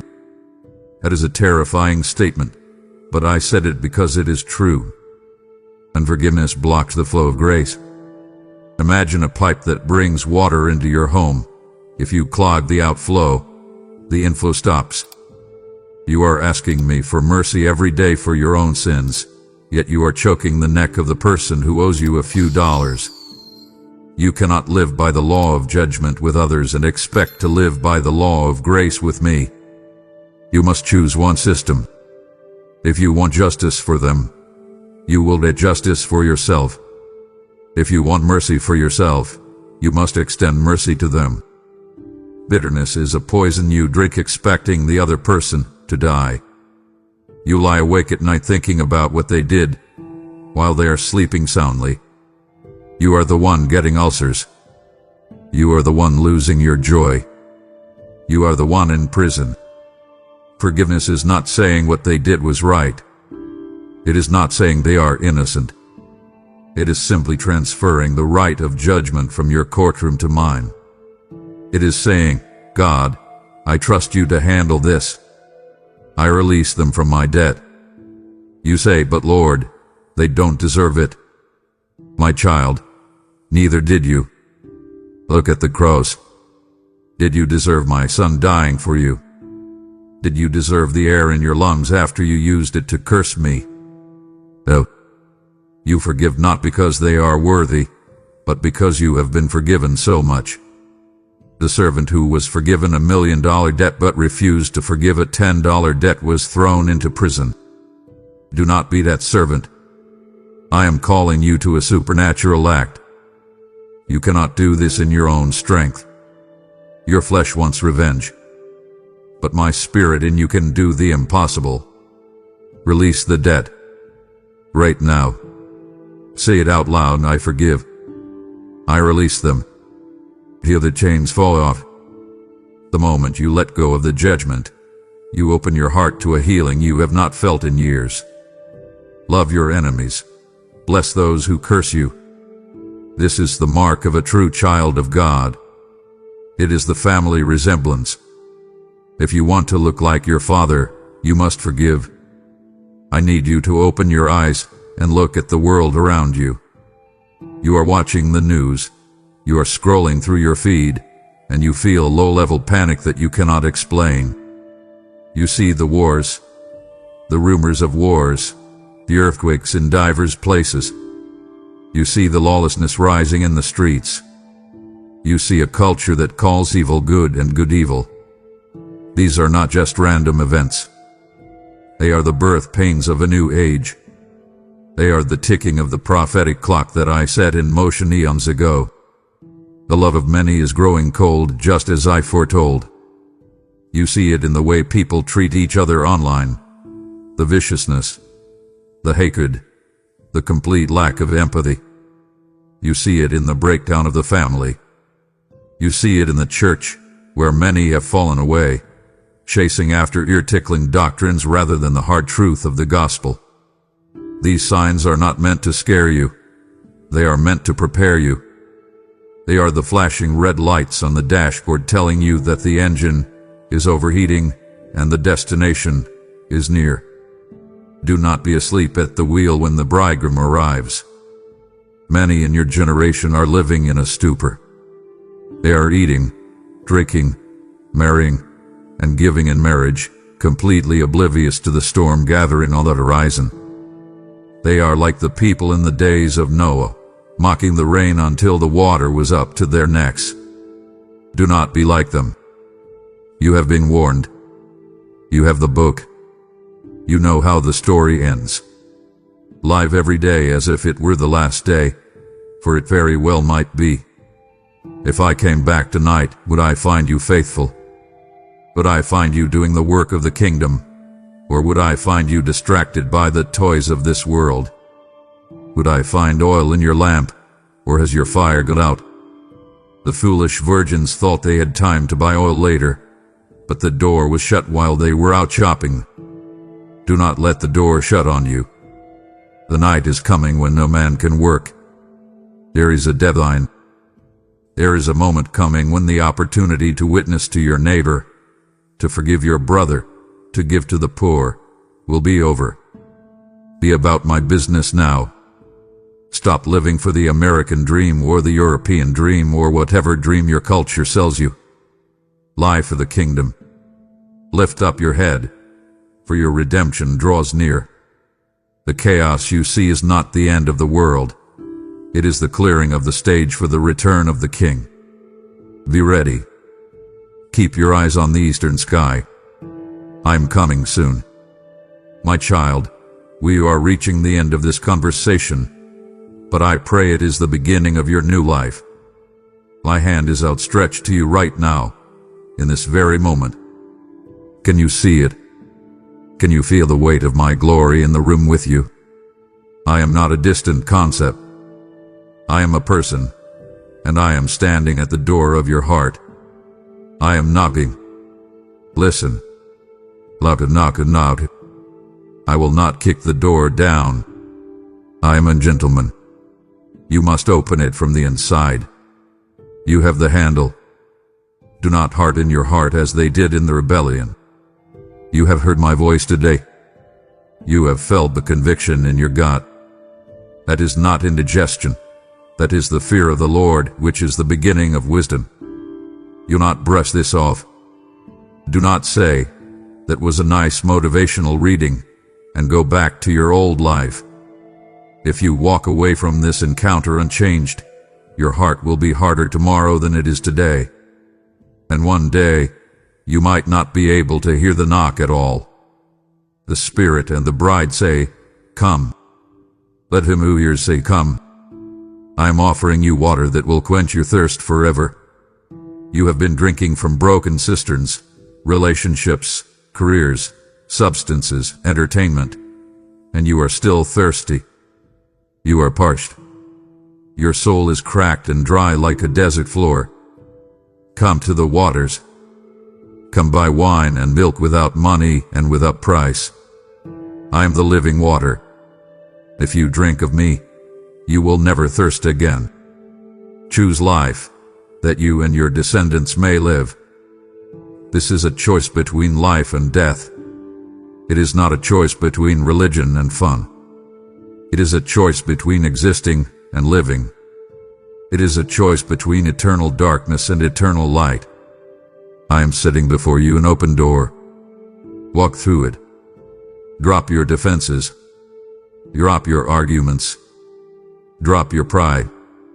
I am ready to receive you. I don't care what you did last night. I don't care what you did 5 minutes ago. I care about right now. My arms are open wide. The cross proved how wide they are. Run into them. Collapse into my love. Let me hold you. Let me save you. Let me be the father you have always wanted. Say yes to me. Just a simple yes. That is all it takes to turn the key. Now, I want to seal this moment. I want you to drive a stake in the ground. Make your calling and election sure. Do not rely on a prayer you prayed when you were 6 years old if there has been no fruit in your life since then. Do not rely on the fact that your grandmother was a saint. God has no grandchildren, only children. You must be born again. You must make this decision for yourself. I want to write your name in the Lamb's Book of Life, never to be blotted out. Imagine that book. It is the only registry that matters. When the books are opened at the end of time, will your name be found there? If you surrender to me today, if you truly repent and believe, I will write your name in indelible ink, sealed by the Holy Spirit. No one can snatch you out of my hand. You will be mine forever. There is a peace that passes understanding for those who are truly mine. You have been looking for peace in a pill bottle, in a bottle of wine, in a vacation. But true peace is a person. It is my presence guarding your heart and mind. When you are mine, you can sleep in the storm because you know the captain of the boat. I want to give you that peace today. I want you to take a deep breath and feel the anxiety melt away, replaced by the assurance that you are held. Cross the line of faith. Stop halting between two opinions. Stop standing in the doorway. Come all the way in. The fire is warm. The food is on the table. The family is waiting. Stop being a spectator of Christianity and become a participant in Christ. I love you with an everlasting love. I have loved you before the stars were made, and I will love you after they burn out. Let me save you. Let me lead you. This is the end of the message, but let it be the beginning of your life with me. Do not close this script and forget. Mark this day. Mark this hour. This is the moment you stopped running. This is the moment you came home. I am here. I am yours. Be mine. My child, I have spoken. The words are before you. The choice is within you. You have sealed your heart with me today. Now, I invite you to seal this covenant with an offering of gratitude and purpose. Where your treasure is, there your heart will be also. Do not leave your heart in the fading economy of this world, but invest it in the eternal souls I am saving through this channel. Every donation via Super Thanks or PayPal is a stone in the foundation of my kingdom, ensuring this urgent cry reaches another wandering child before the door shuts. He who sows sparingly will reap sparingly, but I invite you to a bountiful harvest of joy that moth and rust cannot destroy. As you have feasted at this table, do not muzzle the ox that treads the grain. Give freely so this message continues to feed the hungry and heal the broken. I declare a blessing upon your basket and your storehouse as you prioritize my work above your own comfort. Make your sacrifice today by clicking the links below, and let your giving be a sweet incense rising to my throne. Do this in remembrance of my grace. Do not let this holy urgency fade into the silence of inaction. I call you to seal your decision right now, before the distractions of the world steal this seed from your heart. If you have heard my voice thundering above the noise and are ready to cross the line from death to life, mark this moment forever. Declare your return boldly by writing "I surrender all" below, not merely as words on a screen, but as a binding covenant etched upon your soul. Let this public declaration be the death certificate of your old life and the birth announcement of your new destiny. I am watching, I am listening, and I am waiting for your yes. Write it now, my child, and let the heavens rejoice. Amen.